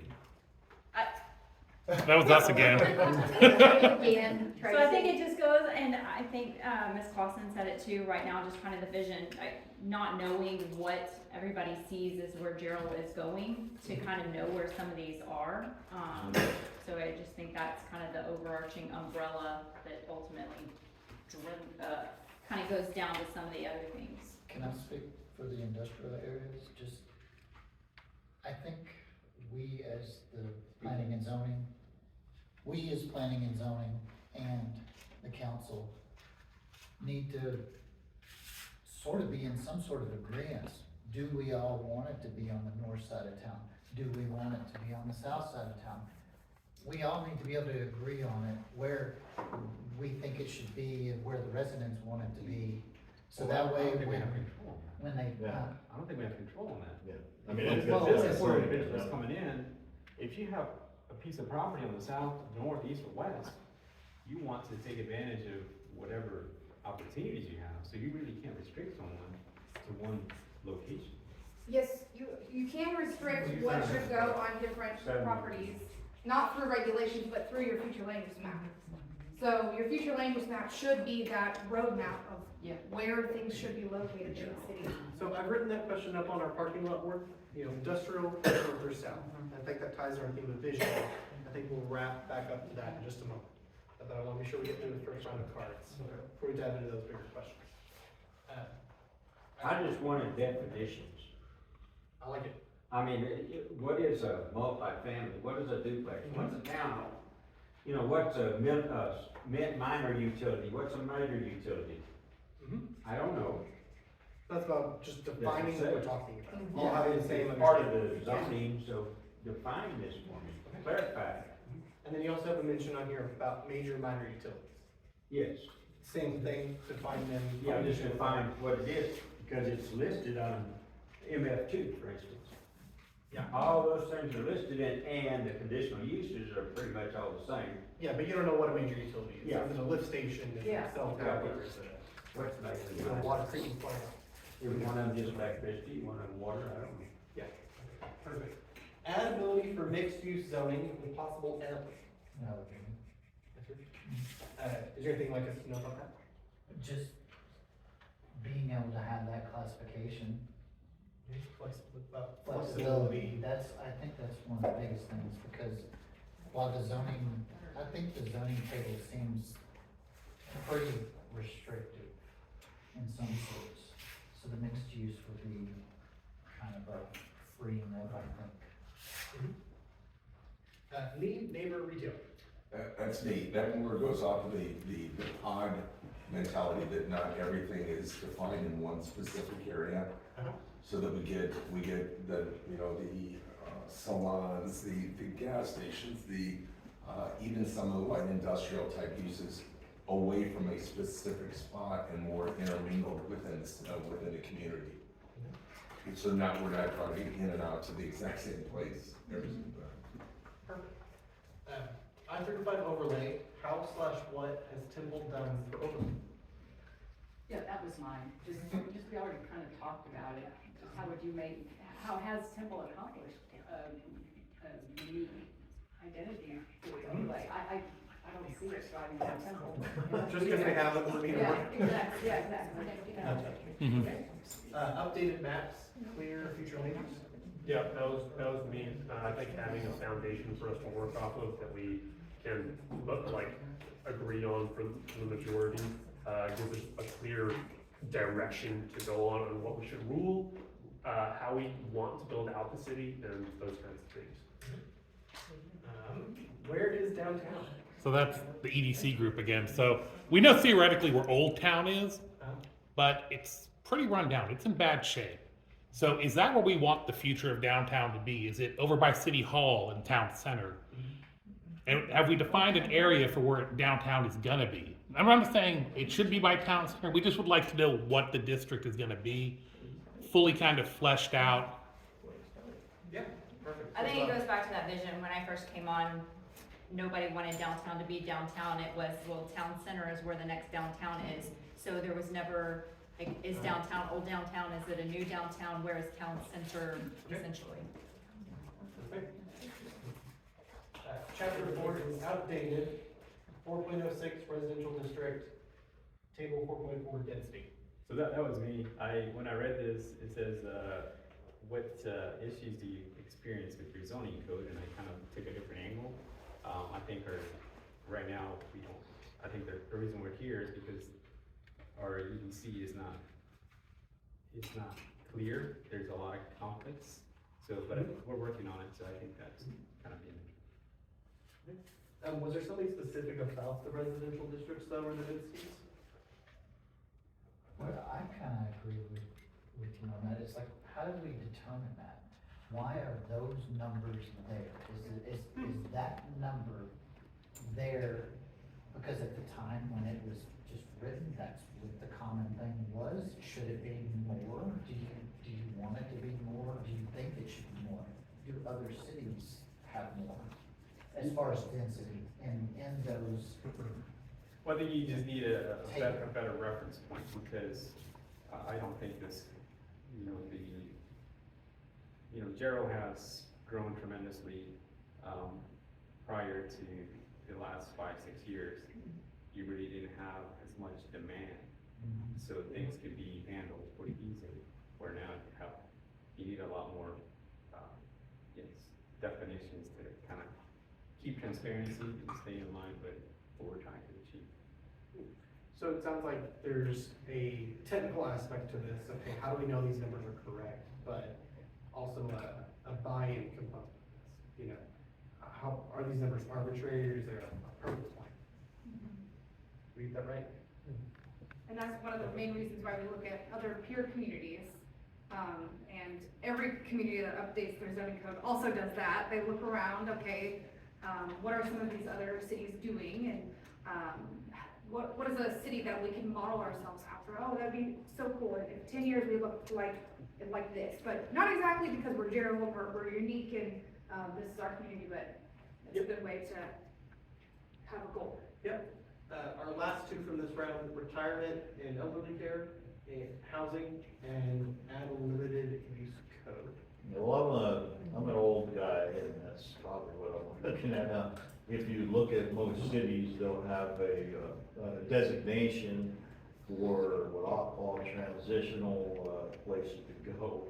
Estrella, if everybody knows what that is, you can move into some apartment and take care of yourself, then you can't take care of yourself, you move into, you know, care, and then you go to the other stage. So I think that would be something to think about, saying, look, we'll designate that, or somehow have some kind of zoning that says we'll welcome them back here. Yeah, it's definitely, it's not on your, one of your 51 uses in your. No, no. Yeah. That's a single district, I believe. They, yeah, senior district, I'm just Georgetown does the same thing. Typically, in my experience, those are handled two ways in your zoning codes. Something that's more like the first stage, where it's really like an age-restricted apartment. Right. That is typically permitted right alongside your other apartments and townhomes, that sort of thing. When you get into something that's more of a facility, where there's staff, common facilities like a kitchen, nursing, medical care, the map usually gets, lumped into more of a commercial category. But you can still permit them, I have seen them permitted in the multifamily category, but you wanna be careful of a number of things. Since they do have, if they're not since they become more than a residence, you know, you got people coming and going every day, you got ambulances coming in every day, you got lights and noise, you got all sorts of other traffic. Yeah, it's a whole different kind of clientele, and what I see now is that the larger conglomerates come together. When they come in, they don't want this huge separation, they want steps right in a whole area where we go from one to the other to the next. Yeah, they're usually all in one big building. That's, well, they even use separate buildings. where- Yeah, Australia has those little. Yeah, Estrella is a good example. I don't know. Okay. Perfect, and then add a limited use code. That was mine. Yeah. Perfect, just add the L in the table. Yeah, well, I think it'll help get rid of some of the conditional uses and simplify it for developers, so they know exactly what they need to do, you know, the build. Is there a particular scenario that you encounter frequently with the conditional use premise that you think, man, I wish that we could just make this limited use, change it to an L, from the C to an L? I think you mentioned gas stations and car washes. Those Okay. are two that instantly come to mind. Alright. Like to. Our staff probably gets a lot of more of those questions and I was gonna complaints. say- Everybody not be able to answer some of that. Okay. We haven't had a large opportunity to debate that type of thing. P and Z is relatively very young at this stage. Staff will be able to give more of an answer to that question at this point. I think, as far as. So out of this first round, you know, this was our most important, everybody's most important issue, idea. I feel like we started to see some common themes. Would y'all agree? Are there any cards up here that you would say kind of go together? As what? Are there any cards that y'all would say go together? Yes. Call them out, or we'll start to group them and kind of cluster them together. I've already started grouping, sorry. I got the mixed use in the zoning L, no permitting for that, because you're talking about setting up new zoning. I think, Qualification. I think vision, less gas stations and all 35 go together. Yeah. Where downtown? Yeah, vision. Yeah, that's vision for sure. This is also 35. Okay. Even this one, the more definition, more clear, define vision. I think that's more technical. I think that's more about technical definitions, using the same vocabulary. Is that right? Yeah. Yeah. And I may add the 4.06 residential districts, our conversation about numbers and what they mean to that one. And we also have updated maps. Clear future land use, I can move that map. Yeah, clear future land use, just for us to always be in agreement on our future land use, and to have maps that we can work off of that are current. And I know that there was a problem for a period of time where we weren't able to do too much because the map was outdated, and I think that we have that. Well, I think that's a bullet point. Vision? Yeah. Vision. Yeah. Yeah. We have, For us to refer to, so. we have neighborhood How's that retail supposed to work? and. That's next year. That's in the same category, the need, retail is in mixed use. We all agree with that? That's talking about uses Yes, in the district. Perfect. What about? Yeah, same district, yeah. Mixed use. Maybe even this defined industrial areas needs to go here too. That go with your map. Is that about I think that's districts vision. though, or is that about, It's about zoning. is that about future land use and vision for the city? Where do we, is that about where we envision industrial areas, or is that about how we want to zone? Total, yeah. Probably the other way, probably the other way. Vision. Yeah, I'll defer to the author. Yes, I think it's the vision of where it is, and then, I mean, ultimately, once you figure that out, it's the How do you- definition How of do it. you zone, yeah, how do you set up the definition of it? Yeah. Okay, all right. Now we're gonna take the rest of your cards. We're gonna kind of do the same thing, talk through them all. Since these in theory are less than, we probably covered a lot of material already. This round should go a little bit faster, but we'll do the So same you thing. guys have looked at our zoning right now, right? So both You go, Jeff. areas that we're looking at as far as downtown, are they zoned the same? This area that we zoned the same? So, we, our code calls for a old town or a downtown overlay, it was never formally established. So whenever most of our commercial zoning is, commercial and residential zoning are standard across the city, or what's in old town, there's no distinct. Jordan, I wish everybody could. Oh, yeah, hear that's you. fine, that's totally fine. I want you to be able to speak up so that everybody hears what you're saying. Yeah, Jason, that's kind of what we were talking about. So what was your question again? So like, is there a distinction between old Jarrell, what everybody considers the older building, and the new, this area, like, is there a distinction at all? Could we combine it, this whole area, make it all downtown? Which is old, but it's not, all downtown. So in 2016, when our code was updated, they called for what is referred to as like a downtown overlay or the old town overlay or something to that effect. Boundaries were never set and standards were never set, so it was never fully implemented for Old Town, because I think that was the intent at the time. So our residential and commercial zoning that's across the entire city is the same in this area as it is in Old Town. There is no distinction, but it's also the same as 35 frontage and the same as what's on Ronald Reagan. So There's no difference. There's We just not. have to pick one. But it's citywide, Yeah, correct? okay. But there was at one time, Yes, there was. and that was when they did the downtown revitalization plan Yes, sir. that spelled out downtown would be in Old Town. And it gave the boundaries back then, but then they, That doesn't apply. well, it never. Or should it? Or should, yeah. I think I it mean, it should. can, and I don't disagree at all, it can, but we have to have it legally defined. That's so what we- But as of this time, there's no boundaries. Well, if you want a downtown, I mean, Gerald has never had really a downtown. How many times has it moved? Cornhill, Old Town, now here, where's downtown? We've gotta have a central place, in my mind, to call home. David, you just explained that exactly what I was trying to say earlier. Wonderful, thank you. Awesome. So this round, we're gonna discuss them as we throw them up on the board. We'll go a little bit faster, just because we've already got our juices flowing, we've already talked about some of these big ideas. We don't need to rehash everything all over again. What we'll do is we'll talk about them, come to consensus on what we agree each sheet means, and then we'll recluster everything once more and move into the next step. Sound good? Sounds good. Perfect. All right, need mixed use. We already have that. You already have it. We're not clustering yet. Yeah.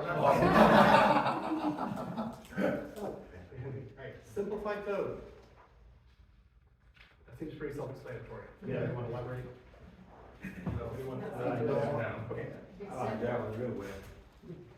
I do not. I-35 overlay.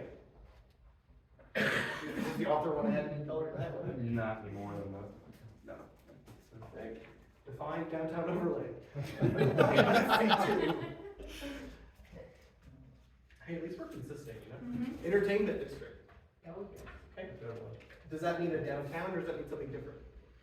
It could be downtown, but it could be something different. Define entertainment. Right now. Yeah, exactly. Is it music? Is it the bar I mean, scene? are you talking Top Golf, or are you talking just nightclubs, or are you talking?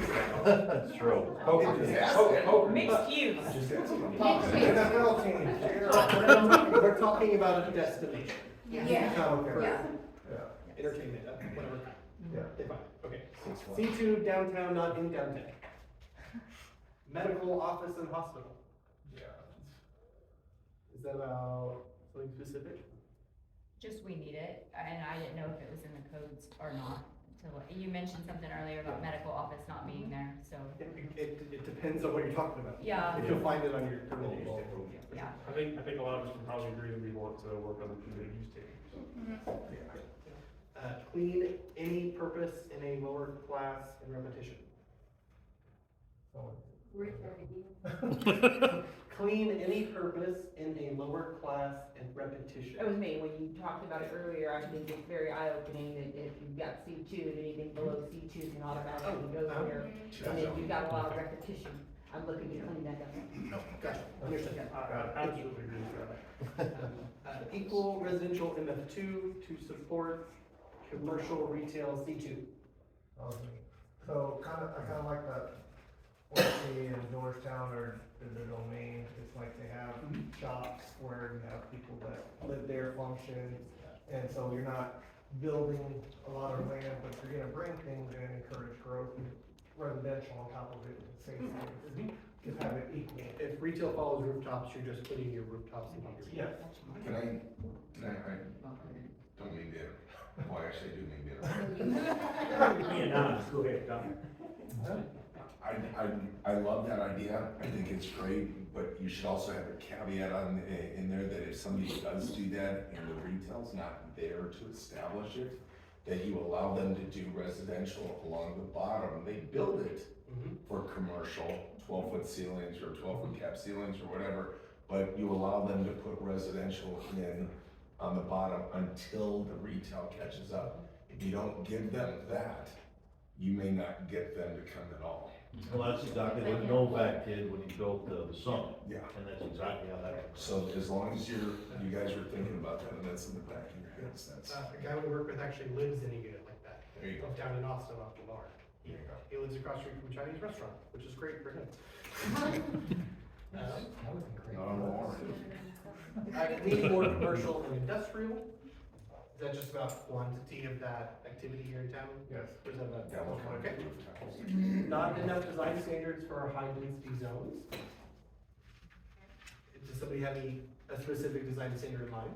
So design standards for high density zones, might be requirements that we have to make things look nicer. I looked at some of the design standards that cities like Georgetown and Round Rock have, and they might have a list of 10 or 15 things, like, hey, this is something that's nice, you need to have 5 of these things in your building, in your designs. Okay. And so just like a beautification thing. Like an architectural standard, your building needs to have 5 balconies on the front. Here's a list of things, choose 5, nice windows, stone, tile around it, make it look nice, those types of things. That's a great idea. Very familiar with that. And to allow them to choose is good. Yeah, you kind of create a menu of options. That's right. But they have to have at least a set So amount. give them Great 10, idea, Jamie. as long as you have 5 of them, they're good. Some of our developments have entrance to their developments that are pretty attractive, and I think that's good.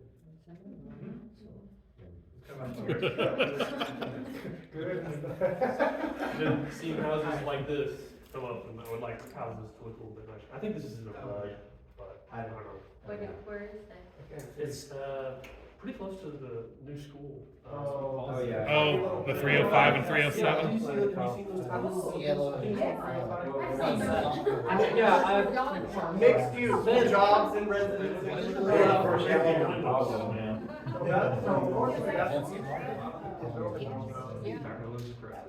It'd be nice to, If we My question was Then like it's the literally a local garage. domain in Austin, where somebody living in those, somebody working in the retail could not afford the apartments upstairs. I mean, that was, I mean, my daughter, was working at the Domain when it first opened, and she had her apartment she could afford, she was driving much to work. There's no way she could afford that rent. Yeah. So if it's mixed use, are you really gonna have, is it gonna reduce traffic or provide really that self-contained community? Yeah. Just a question. Yeah, what we generally find is that you have to have a lot of units stacked on top. You have to have a lot of apartments stacked on top of that retail, to generate enough customers for that Well, it retail. becomes a place. That's what you're talking about, the 40 units an acre. Yeah. So then are you also talking about height restrictions? Yeah. Great question. We need Current zoning clustering at first and fifth. I think that's Old Town overlay. Yeah. Yeah. Single family attached, detached, not built for commercial purposes, use tables updated.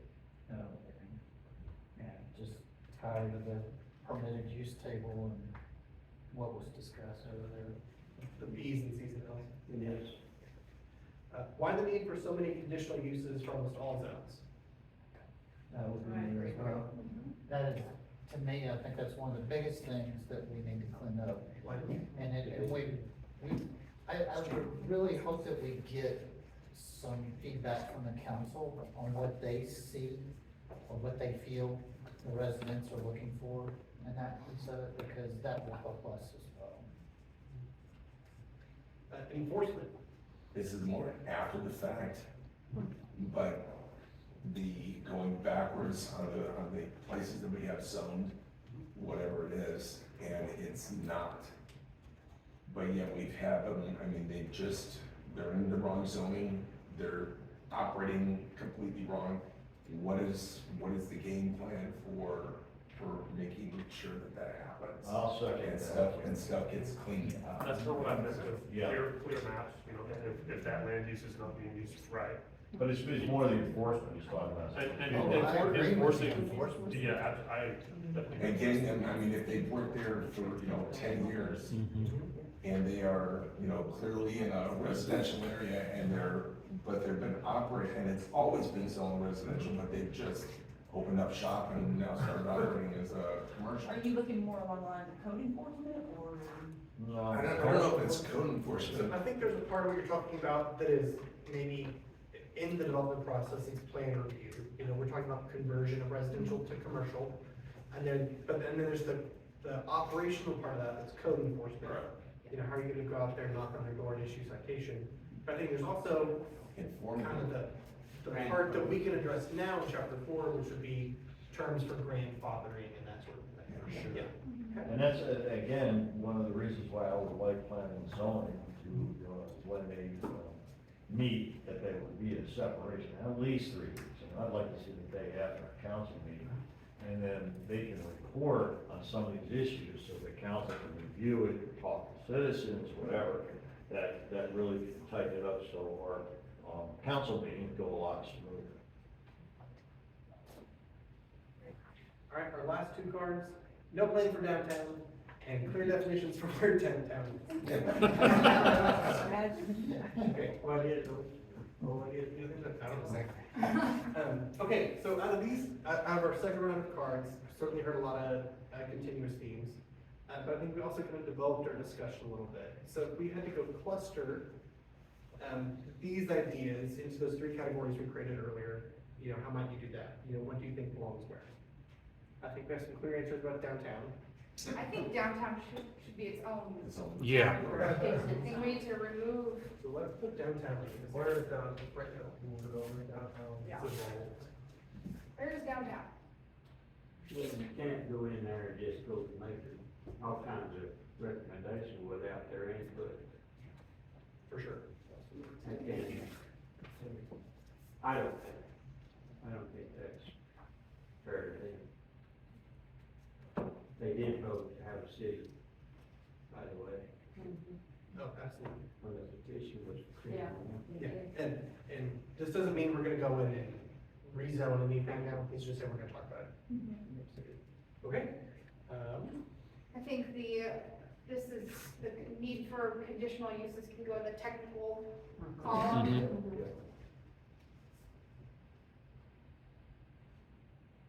not enough design standards, I think you could also put that in a technical call.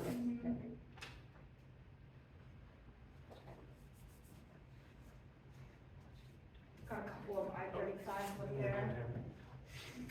I think we also probably need to break I-35 out into its own category and have a vision category and then an I-35 category, because we have several 35. I would agree with that because I-35 is its own thing.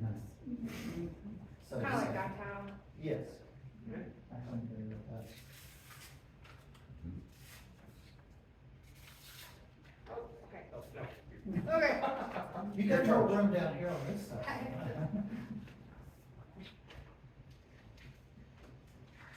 Okay. So we have our vision category, we have our 35 overlay category, we've got, mixed uses and, well, I guess, yeah.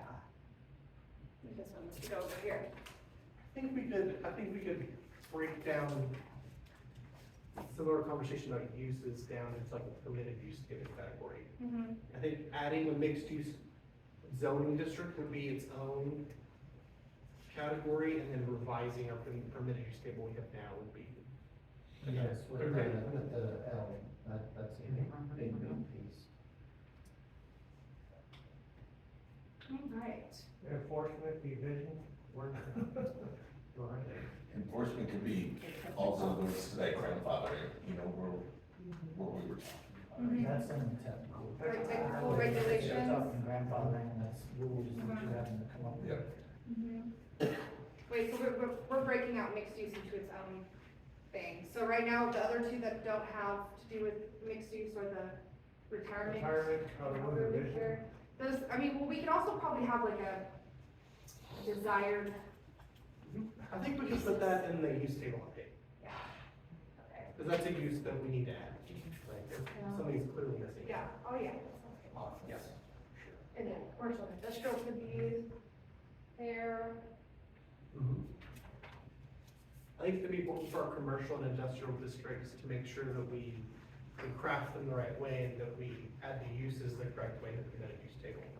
You know, I think manufacturing, as we think of it, when it left the United States really back in the 50s and 60s, is very different than manufacturing today, right? It's high tech, it's clean, it's very different. Come on, little sticky wall, hang in there for like 20 more minutes.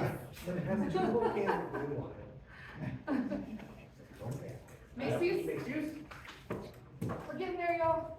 equal residential, Yeah, that's just work. Nothing wrong with that, man? Oh, like the proportions of residential and. Mixed use. Yeah. Yes. And then entertainment. Vision? The author be okay putting entertainment with downtown or vision? More vision. Vision? I think Yeah, downtown's or covered. a, whatever, it's just somehow having the district in the code's entertainment district. I think you were right when you said it's more of a tourist attraction, destination. It's kind of what we were talking about when we said entertainment. And then simplified code, I think that ought to go under 10. Yes. Great. Perfect. Okay, so it looks like we have several different categories. We have our technical issues that we want to identify solutions for. We have our mixed use needs. We have I-35 needs. We've got, defining our vision a little bit clearer. We have downtown and old town conversation. Where is it located? What kind of regulations should we have in those areas? And then we also have cleaning up the permitted uses table. So, is there anything else that you guys would like to add or talk about in these 6 categories? Does this kind of cover your key issues? Did we capture everything that you were wanting to tell us tonight? Yeah? Okay. Ready? So what we kind of want to do to wrap up our conversation is leave with some action items related to each of these issues. You know, I think if I will grab some additional cards, we'll put a title at the top of each category, so it's more clear what each one is. But what we want to get from y'all tonight is kind of an idea of what you would like to see in chapter 4 of the UDC to help address some of these problems. You know, so if we can go category by category and kind of really define the problem that each card here, each idea here is getting at, and then leave, and then discuss and write down and leave with at least one action, one direction for us, from you guys to fix that. That'll be how we'll kind of wrap up our conversation this evening. And then we'll define kind of next steps. We're gonna have some more of these meetings later on, and then we'll come back and do those ideas too. This is not to be comprehensive. There are plenty of technical things and cleanup items that we've already been walking with Jordan and Danielle on. But understanding the direction you want to see from us and how you want your code to be developed is most important to us. So we'll start at this end, as Maddie goes on this way. Technical issues. If I had to summarize this, I would say that the code isn't complete enough. It's not beefy enough. It doesn't have enough teeth. Would you all agree? It sounds like we're missing some design standards, missing some elements of the code. We're missing a lot of information about how to actually define and talk about development in our code as well. Would you all agree? Yeah. Then it also sounds like from these, they're missing big gaps on how to implement our code. How do we define our permitted use table? How do we grandfather uses? These aspects of it. So I think this is pretty straightforward. How would you all like to see these issues fixed in the code? Well, I think you addressed what's currently there, and then also some of the new items that are being added. There's not a lot of definitions around some of the things that were mentioned. I think this one is pretty boring. I think it's just write more code. Well, then how we address these technical issues if, we're unsure about, anything, we do have the comprehensive plan to use as a guidebook of, okay, well, what should these standards be if this is something that you have an issue with, like not enough design standards for high density zones. Okay, so let's look at the comp plan, let's look at that vision for that higher density residential land uses. What is that vision? Okay, and that vision that's established in the comp plan will help us write new design standards. But can the design standards not be just for high density? But I mean, I'd like to see industrial buildings that have, a list of things that they also have to meet standards and other things just besides the high density. Yeah, and in our, what Kimley Horn is going to be doing for the city, we are going to be looking at the lots, blocks, and design standards as well, and in chapter 4 in the zoning code. So that's probably will be the next workshop. We'll kind of get into the nitty gritty a little bit. Yeah, but as far as what design standards apply to what, that is really direction we take from you guys. It's very common for cities to have design standards. I'd say most cities in Central Texas have design standards that apply to everything but single family. There are a few cities here in Central Texas who regulate the design of single family homes, maybe garages. But of course, as you apply design standards, which we'll talk about more next month, to different development types, they have to change and adapt a little bit. The way you make a really pretty grocery store or Berkshire Brothers or smaller retail building is very different, mostly because of the means of construction they use, than a 500,000 square foot warehouse. They're just different scale buildings. That's what I'm talking about. Okay. Our mixed use district. Sounds like this is definitely something that is called for in a comprehensive plan and there's support for in this room. To y'all, does that look like creating a whole new specific mixed-use district that you could use in certain developments? Or does this look like creating lots of flexibility within our existing zoning districts to allow this all over the city? I would say it needs a revamp. A revamp? Yeah, changing, Kind of see it as its own, identified its own destination. I think so. Are there Yes, I think mixed I would use use zoning and stuff. Yes. Yeah, Not saying and- it's just yeah. one and that's it. So maybe just looking into what do other cities around here do, Georgetown, Hutto, Leander, and kind of what maybe ways that they've used mixed use that we could take advantage of. Yeah, and I definitely think that that will be something that we'll do after this workshop, so basically we're gonna be taking this feedback, and then we'll go look at other communities, what did you do? And then Ethan and I, with our team, will kind of we'll propose, a mixed use zone with specific standards, and we'll come back to you and say, hey, this is what you told us, you wanted a mixed use zone, here's what other communities did, this is what we came up with, what do you wanna change? That would be great. I'd love to see maybe specific examples of where other cities have used mixed use and what that might look like in general. Yeah. Like a couple of examples strictly based on population, and then a couple of examples double our population of the city itself. Cities that are currently Jarrell size? Yes, just to get an idea of examples. And then I guess if you wanna throw in a couple of super large cities. I mean, most cities, they'll have a historic district or things that are designated like, hey, this is, our history or whatever. I don't know that we have much of that, and I don't know whether or not that needs to be something that needs to be addressed or not. You know, where you try to maintain the old, not. Yeah, I think, since we don't know what it is, I use the term loosely, Old Town, the part of Jarrell that's on a grid. It may not be historic in the sense that you have a designated historic district or something, but you do still have a community that's there that feels ownership of that area. And so that may be something we want to talk with Jordan and Danielle more about on how to approach that. And I think impressions, first impressions, underneath that, I'd like to see something other than a water tower advertised as Jarrell, and that has nothing to do, I guess, with zoning, but just for the vision of the place, We need like a Jarrell, monument. Jarrell, a water tower. Yeah. It is the image of the town. Yeah. All right. Water tower, water restrictions. There's no water in I would be, There's no water in the town.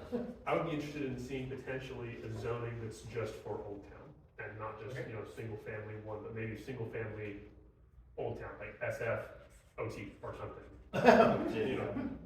It could be that, and that way, we can, really tailor, what we want to Old Town for that area, and it's not just blanketed across the whole city as SF1 or SF2 or whatever it is for the rest of Jarrell. And in agreement to that, I'd like to also see it defined commercial.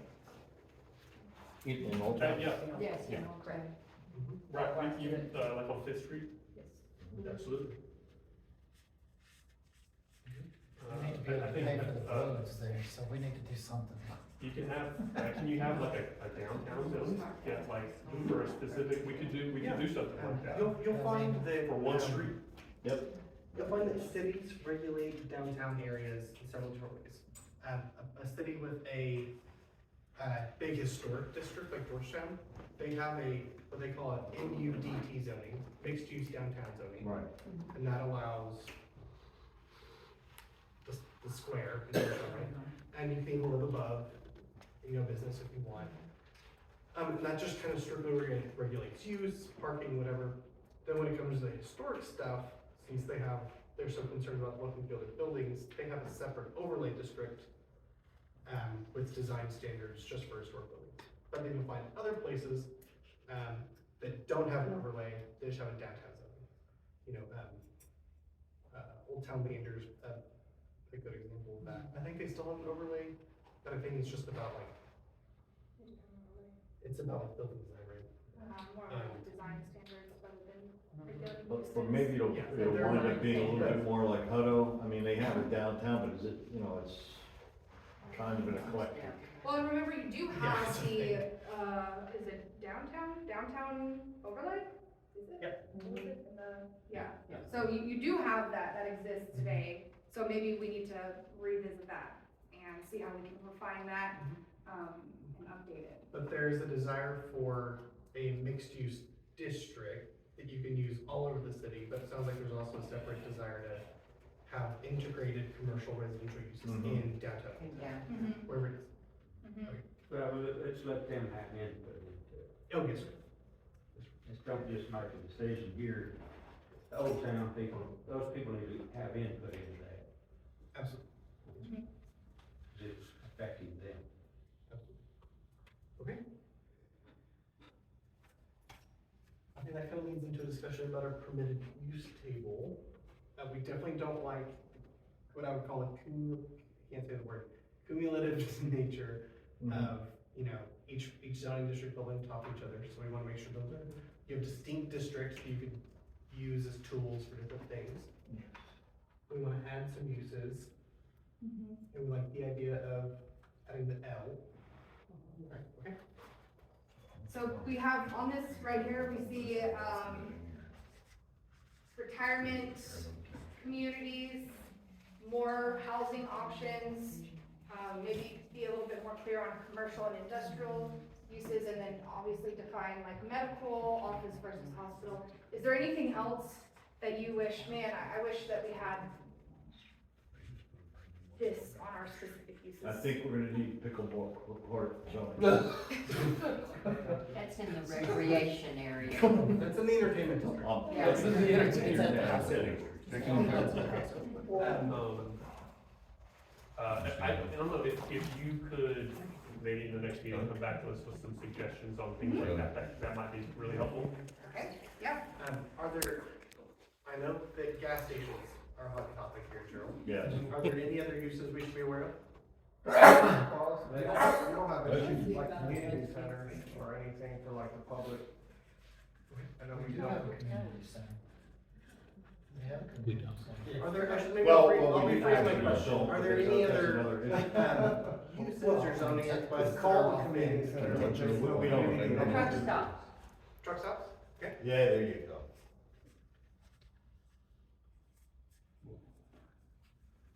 Old Town. Sorry. Really is a bus stop. New people don't remember. You go from Austin here, where they go. You can do. There's no place for the truck to get off. So go back to these last categories that we see. That's one. Where is, 35, yes ma'am. That's where would like hotels fall? Hotels, we would call overnight accommodations. That's what's typically called in the zoning code. And you could break it down many ways. You can talk about hotel convention center, you know, as kind of the largest type of hotel. Then you would get down to like a full service hotel, which would be something more like a Sheraton or some of those hotels in the Domain. Where do they go? On the board, on this board right here, where would it go? I would recommend lumping them in our permitted use table category, because you're really gonna want to dictate where they go here, Gerald. Just like gas stations, they can tend to agglomerate in certain parts of town. Right, okay. Awesome. Now, can I bring up one of them, that, and I don't know how you zone these, but for churches, buy a piece of land, church, is there specific zoning that would be designated for that? I mean, I don't know if you can do that.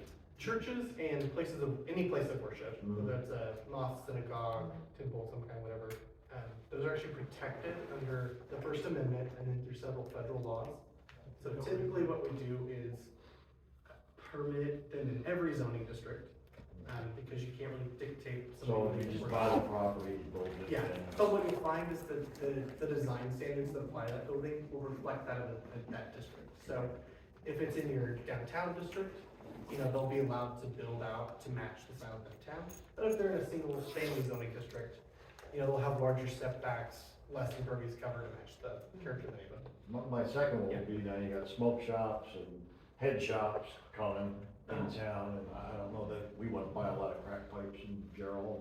So similar to what you're asking, but I've got a different. Yeah, so I don't know if that's So, something. For example, childcare facilities. How are these zones met, for schools, elderly care, where the bar's not next door to you? How is it categorized to? That's loud, you say it. You don't want it, you know, in your community center for It's not permitted. a bowling alley. Next to. No, but Yeah. There's the law regulations that if they sell. These are all good So, it's, Feet away from childcare. you can't distinguish between public and private. What about in Right. charge But you can distinguish between the type of schools, right, because they're gonna have very different land usage. An elementary school, none of the kids are driving to school, right, they're not in a parking lot.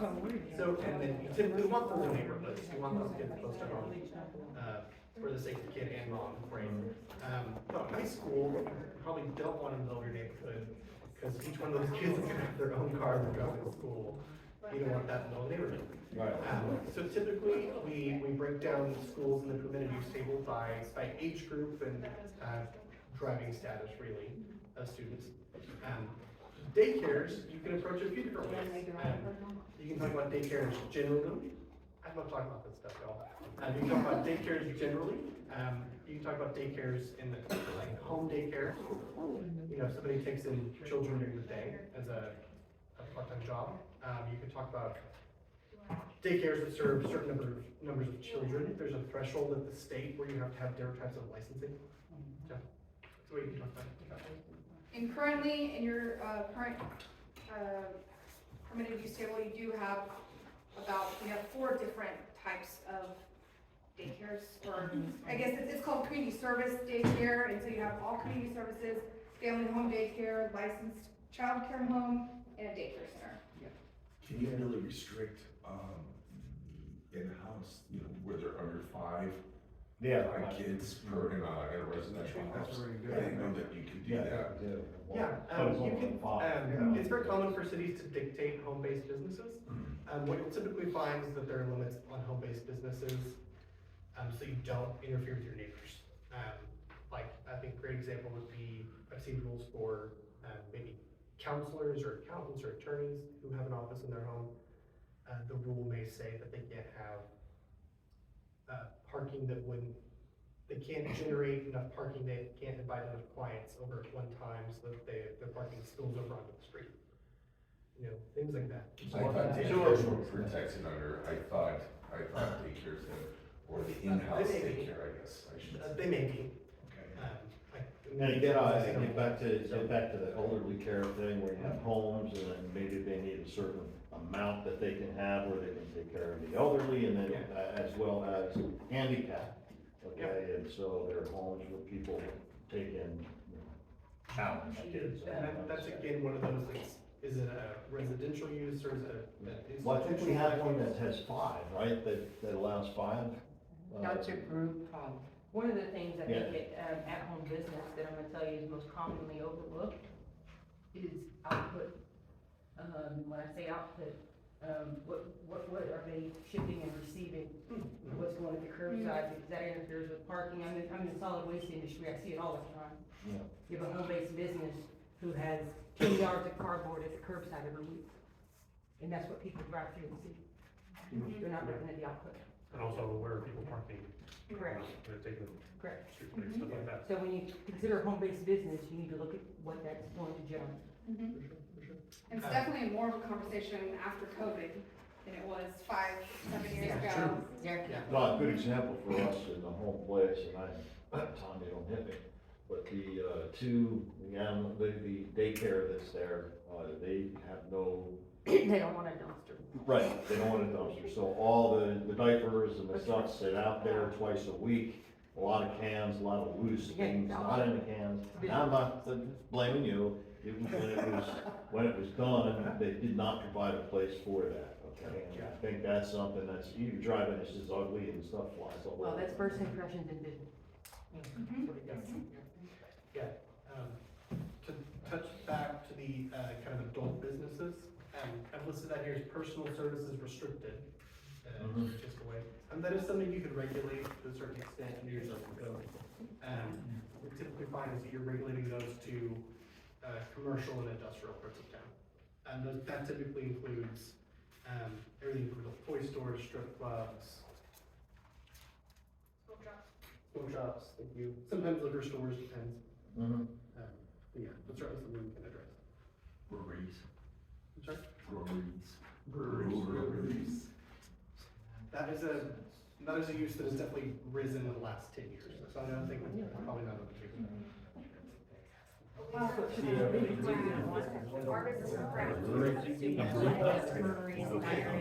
so, I know that we're getting restless and I don't wanna go home, but, I think that we had really, really good discussion tonight. So we really appreciate all of your feedback. Is there anything else, any last questions that you have, or anything else that you'd like to tell myself or Ethan before? Can I get for the last two categories? Oh, we're not done? I thought we were done. Sorry, just Oh my very God, quick. I'm so sorry. Really want to go. Really quickly, I think we see support for something I-35 specific. Yes. Y'all's mind, is that more about design standards and how things look and feel, or is that about the uses we allow along I-35? Both. It's gotta be both. Branding. Yeah. It's gotta be something Density. appealing that makes people want to stop. Density Whether it be on shopping that center, not necessarily gas pumps up front. Yeah. Would you take a Buc-ee's up there? That's a little big. Would you take a Buc-ee's? Yes. Okay, and then our last category, about vision, we are talking tonight about things that we can incorporate into chapter 4 of the UDC. I think a lot of these items really come down to how we as policymakers and decision makers enact and make our decisions and how we would perfect the comprehensive plan. Is there anything about the comprehensive plan or our other adopted policies about utilities, infrastructure extension, economic development that we may want to codify and reference in our codified language? It'd be where we are in infrastructure. Would be my comment, is where our current infrastructure is and how that overlays to what we want in our vision. Okay, when you make references to our water wastewater master plan. I just wanna make sure that sidewalks are referenced, or city. If we're gonna be a city, we need to ensure that sidewalks are included in urban neighbors. Laid out. Making sure that if you're gonna encourage a certain type of development, just mixed development, then you also have sidewalks. One comment, when we go looking at those gas stations, I don't know how many of you've been to conventions in larger towns and downtown and had to shuttle people or whatever.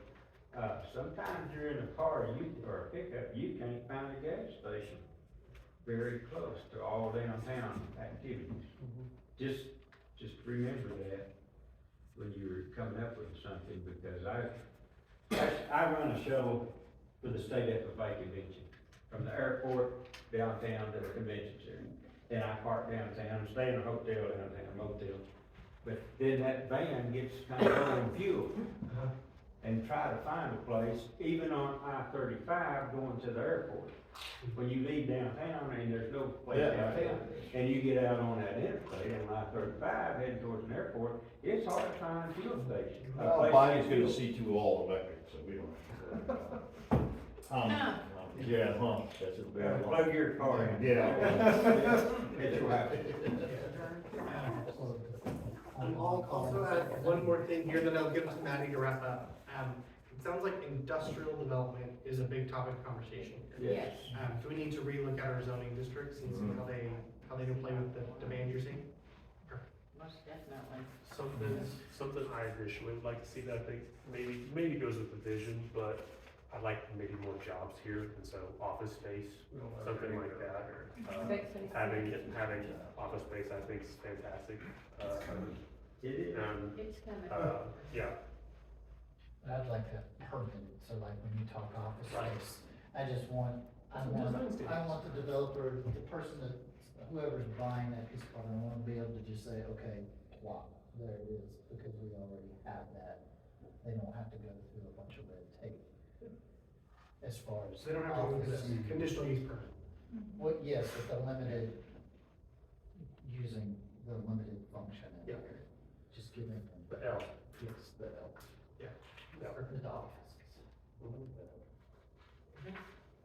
All I know is this is very important because as we're growing with more people where this isn't done correctly, we're already seeing more crime. So literally zoning does have to, if you put something in the wrong place, it can literally spiral out of control. So this is very important. We always think of, zoning very rarely encourages something to happen, right? It only discourages things from happening, right? And zoning is really a tool for y'all as a decision maker to craft that community that you want to see. Okay. And this is not just a tool that's gonna serve you for the next year, it's a tool that's probably gonna serve you for the next 10, 15 years. Until you budget for another one. So we wanna make sure we get it right. But before I give it to Maddie to wrap up, any other last minute thought, any other pink slip, we need action item maybe on the board? Just a question, are you gonna address anything like what Austin ran into, where they were taking lots and condoing and making them smaller and making them more compact and stuff? Is that something that we address in the zoning, or do we just say, is that just, how is that handled, I guess? Are you talking density, Tom? Got the density? You're talking about their new rule about, their new rule about, permitting at least 3 units on every lot, is that what you're talking about? Yeah. Yeah, so that would be a zoning thing. All right, where they actually took a residential single-family house and converted it to a condo type of environment, so. Yeah, that would be a zoning thing. So you could convert a home to a single-family home to a business, you could convert a single-family home to a quadplex. 2 or 3 homes, Yeah. that's. And that would be zoning. So under the current structure you have today, somebody would have to have an MF1 zoning to do that. Because you're talking about creating 4 dwelling units on 1 lot. But there are ways you can build in flexibility for that kind of a thing. And there's no objection to apartments turning to condos, right? That would be. No, I'm talking about 2 single-family type Right. homes on 1 lot.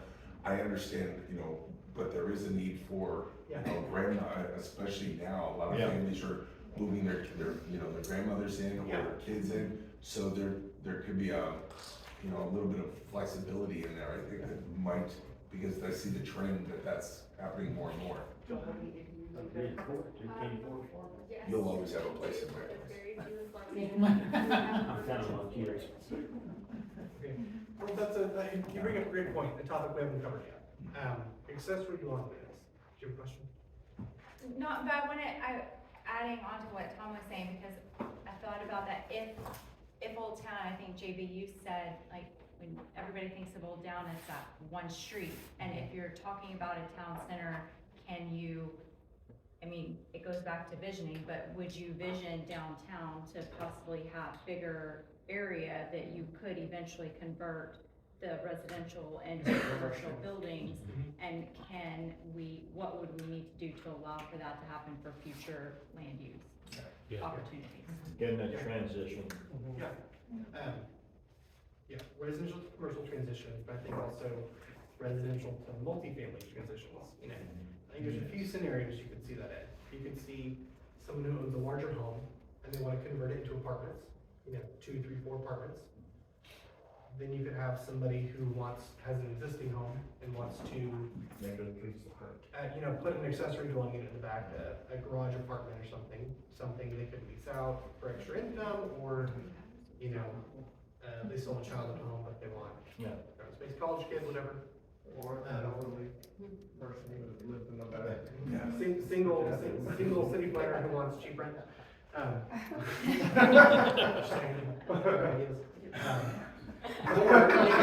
Or you could have somebody who comes in and they want a new build duplex or something, right? What is kind of your appetite for those types of products? Are there places in town you think that's appropriate or not appropriate? Or is one of those scenarios more ideal to you than others? No, we've seen it in Old Town, a lot of complaints about people moving in more modern homes to maybe 2.5 stories. And the folks around there don't like it, and they say, hey, we don't wanna do that. We could maybe do a regulation where, like, everything in this area needs to be single story. Things like that, I agree. It's maybe not necessarily about how it looks or feels, but just how it affects the other people around. Well, and we have a big issue in Old Town with roads. So when we look at multi-house, but stuff, we have have to look at the amount of traffic that's going to be on our roads. So, you know, I don't know when we'll ever fix our roads, I hope that's coming soon, but those roads are not good. And you can't have a quadplex with everybody having 3 cars to each one in some of these areas in Old Town, it's just not gonna work. So who owns the road? City does. Are we addressing that? To handle some of Well, these, you probably need about, what, 30, 50 million? so do we Do restrict? you have a check? Well, there you go, if you wanna do complex, you would You could do put- something with the city to say, look, I'm gonna do this and I'll fix these so many roads. I mean, And it's not just roads, we have to put in drainage, so it, I mean, here we go and I think big having, can of worms. like having Right. maybe a position, maybe, Yeah. standards for, you know, if you're gonna do this, you need to, your responsibility is now X. And I know that that makes it harder for more people to come in because there's more cost associated with making, with whatever they're doing, because they're, you know, making the roads nicer, whatever they're doing. But I think that we could look to something like that. It would be nice to have better roads. And one of the major complaints is traffic, right? And so I don't know why we can't do what most cities do, and make, north and south a grid, one-way streets, okay? Where then you can have heavier traffic, nobody's passing each other on these beat-up roads, and at least we can extend the time frame maybe, you know, before we do all of this. So, if you look at any of our schools, I mean, when school's coming in or out, in town, I can't get home, I can't get out. You know, I gotta wait 15 minutes for me to get down the road. But if you were to do, you know, all avenues go north and then all, you know, street numbers go the other way, nobody has to get stopped. And then it's only one person To driving be honest, I down. think if you did that, you'd create chaos. Would that be, why, because people can't understand north and south? I mean, Well, some of them, I can see the hypothetical there, and I can also see a lot of angry people They there. normally just do that And then you got a team in of the highly congested areas, Yes. not the whole town. Yeah, well, I mean, if we could do that around some of those schools, that's a complaint I hear all It's the just the time. congestion, that's it. I came through today. You got it. Alright. So we have one more slide for you guys tonight. So this is just an overview of our next steps. So from here, we're gonna take this feedback, like I said, and we're gonna also incorporate maybe some, peer cities, what they're doing. And then we'll have our second workshop maybe in November. So right now, our target date is November, 2023, I believe, before Thanksgiving, so we'll be back soon. November, December, because we're talking. Mhm. Yeah. Finance can tell you how that works. So, of course, you know, we'll work with Jordan and make sure that we get a specific date on the calendar, and we'll obviously let you know when our next workshop will be. We're trying to aim for having the first draft of the updated ordinance around Thanksgiving time, having our third workshop early December, and the second draft of the ordinance by the end of the year, because we are still shooting for a January 2024 adoption. So that is why we kind of have a little tight schedule, because we are trying to issue a new zoning code ASAP. So, and Ethan and I will hang out for a couple more minutes if y'all would like to talk about anything else.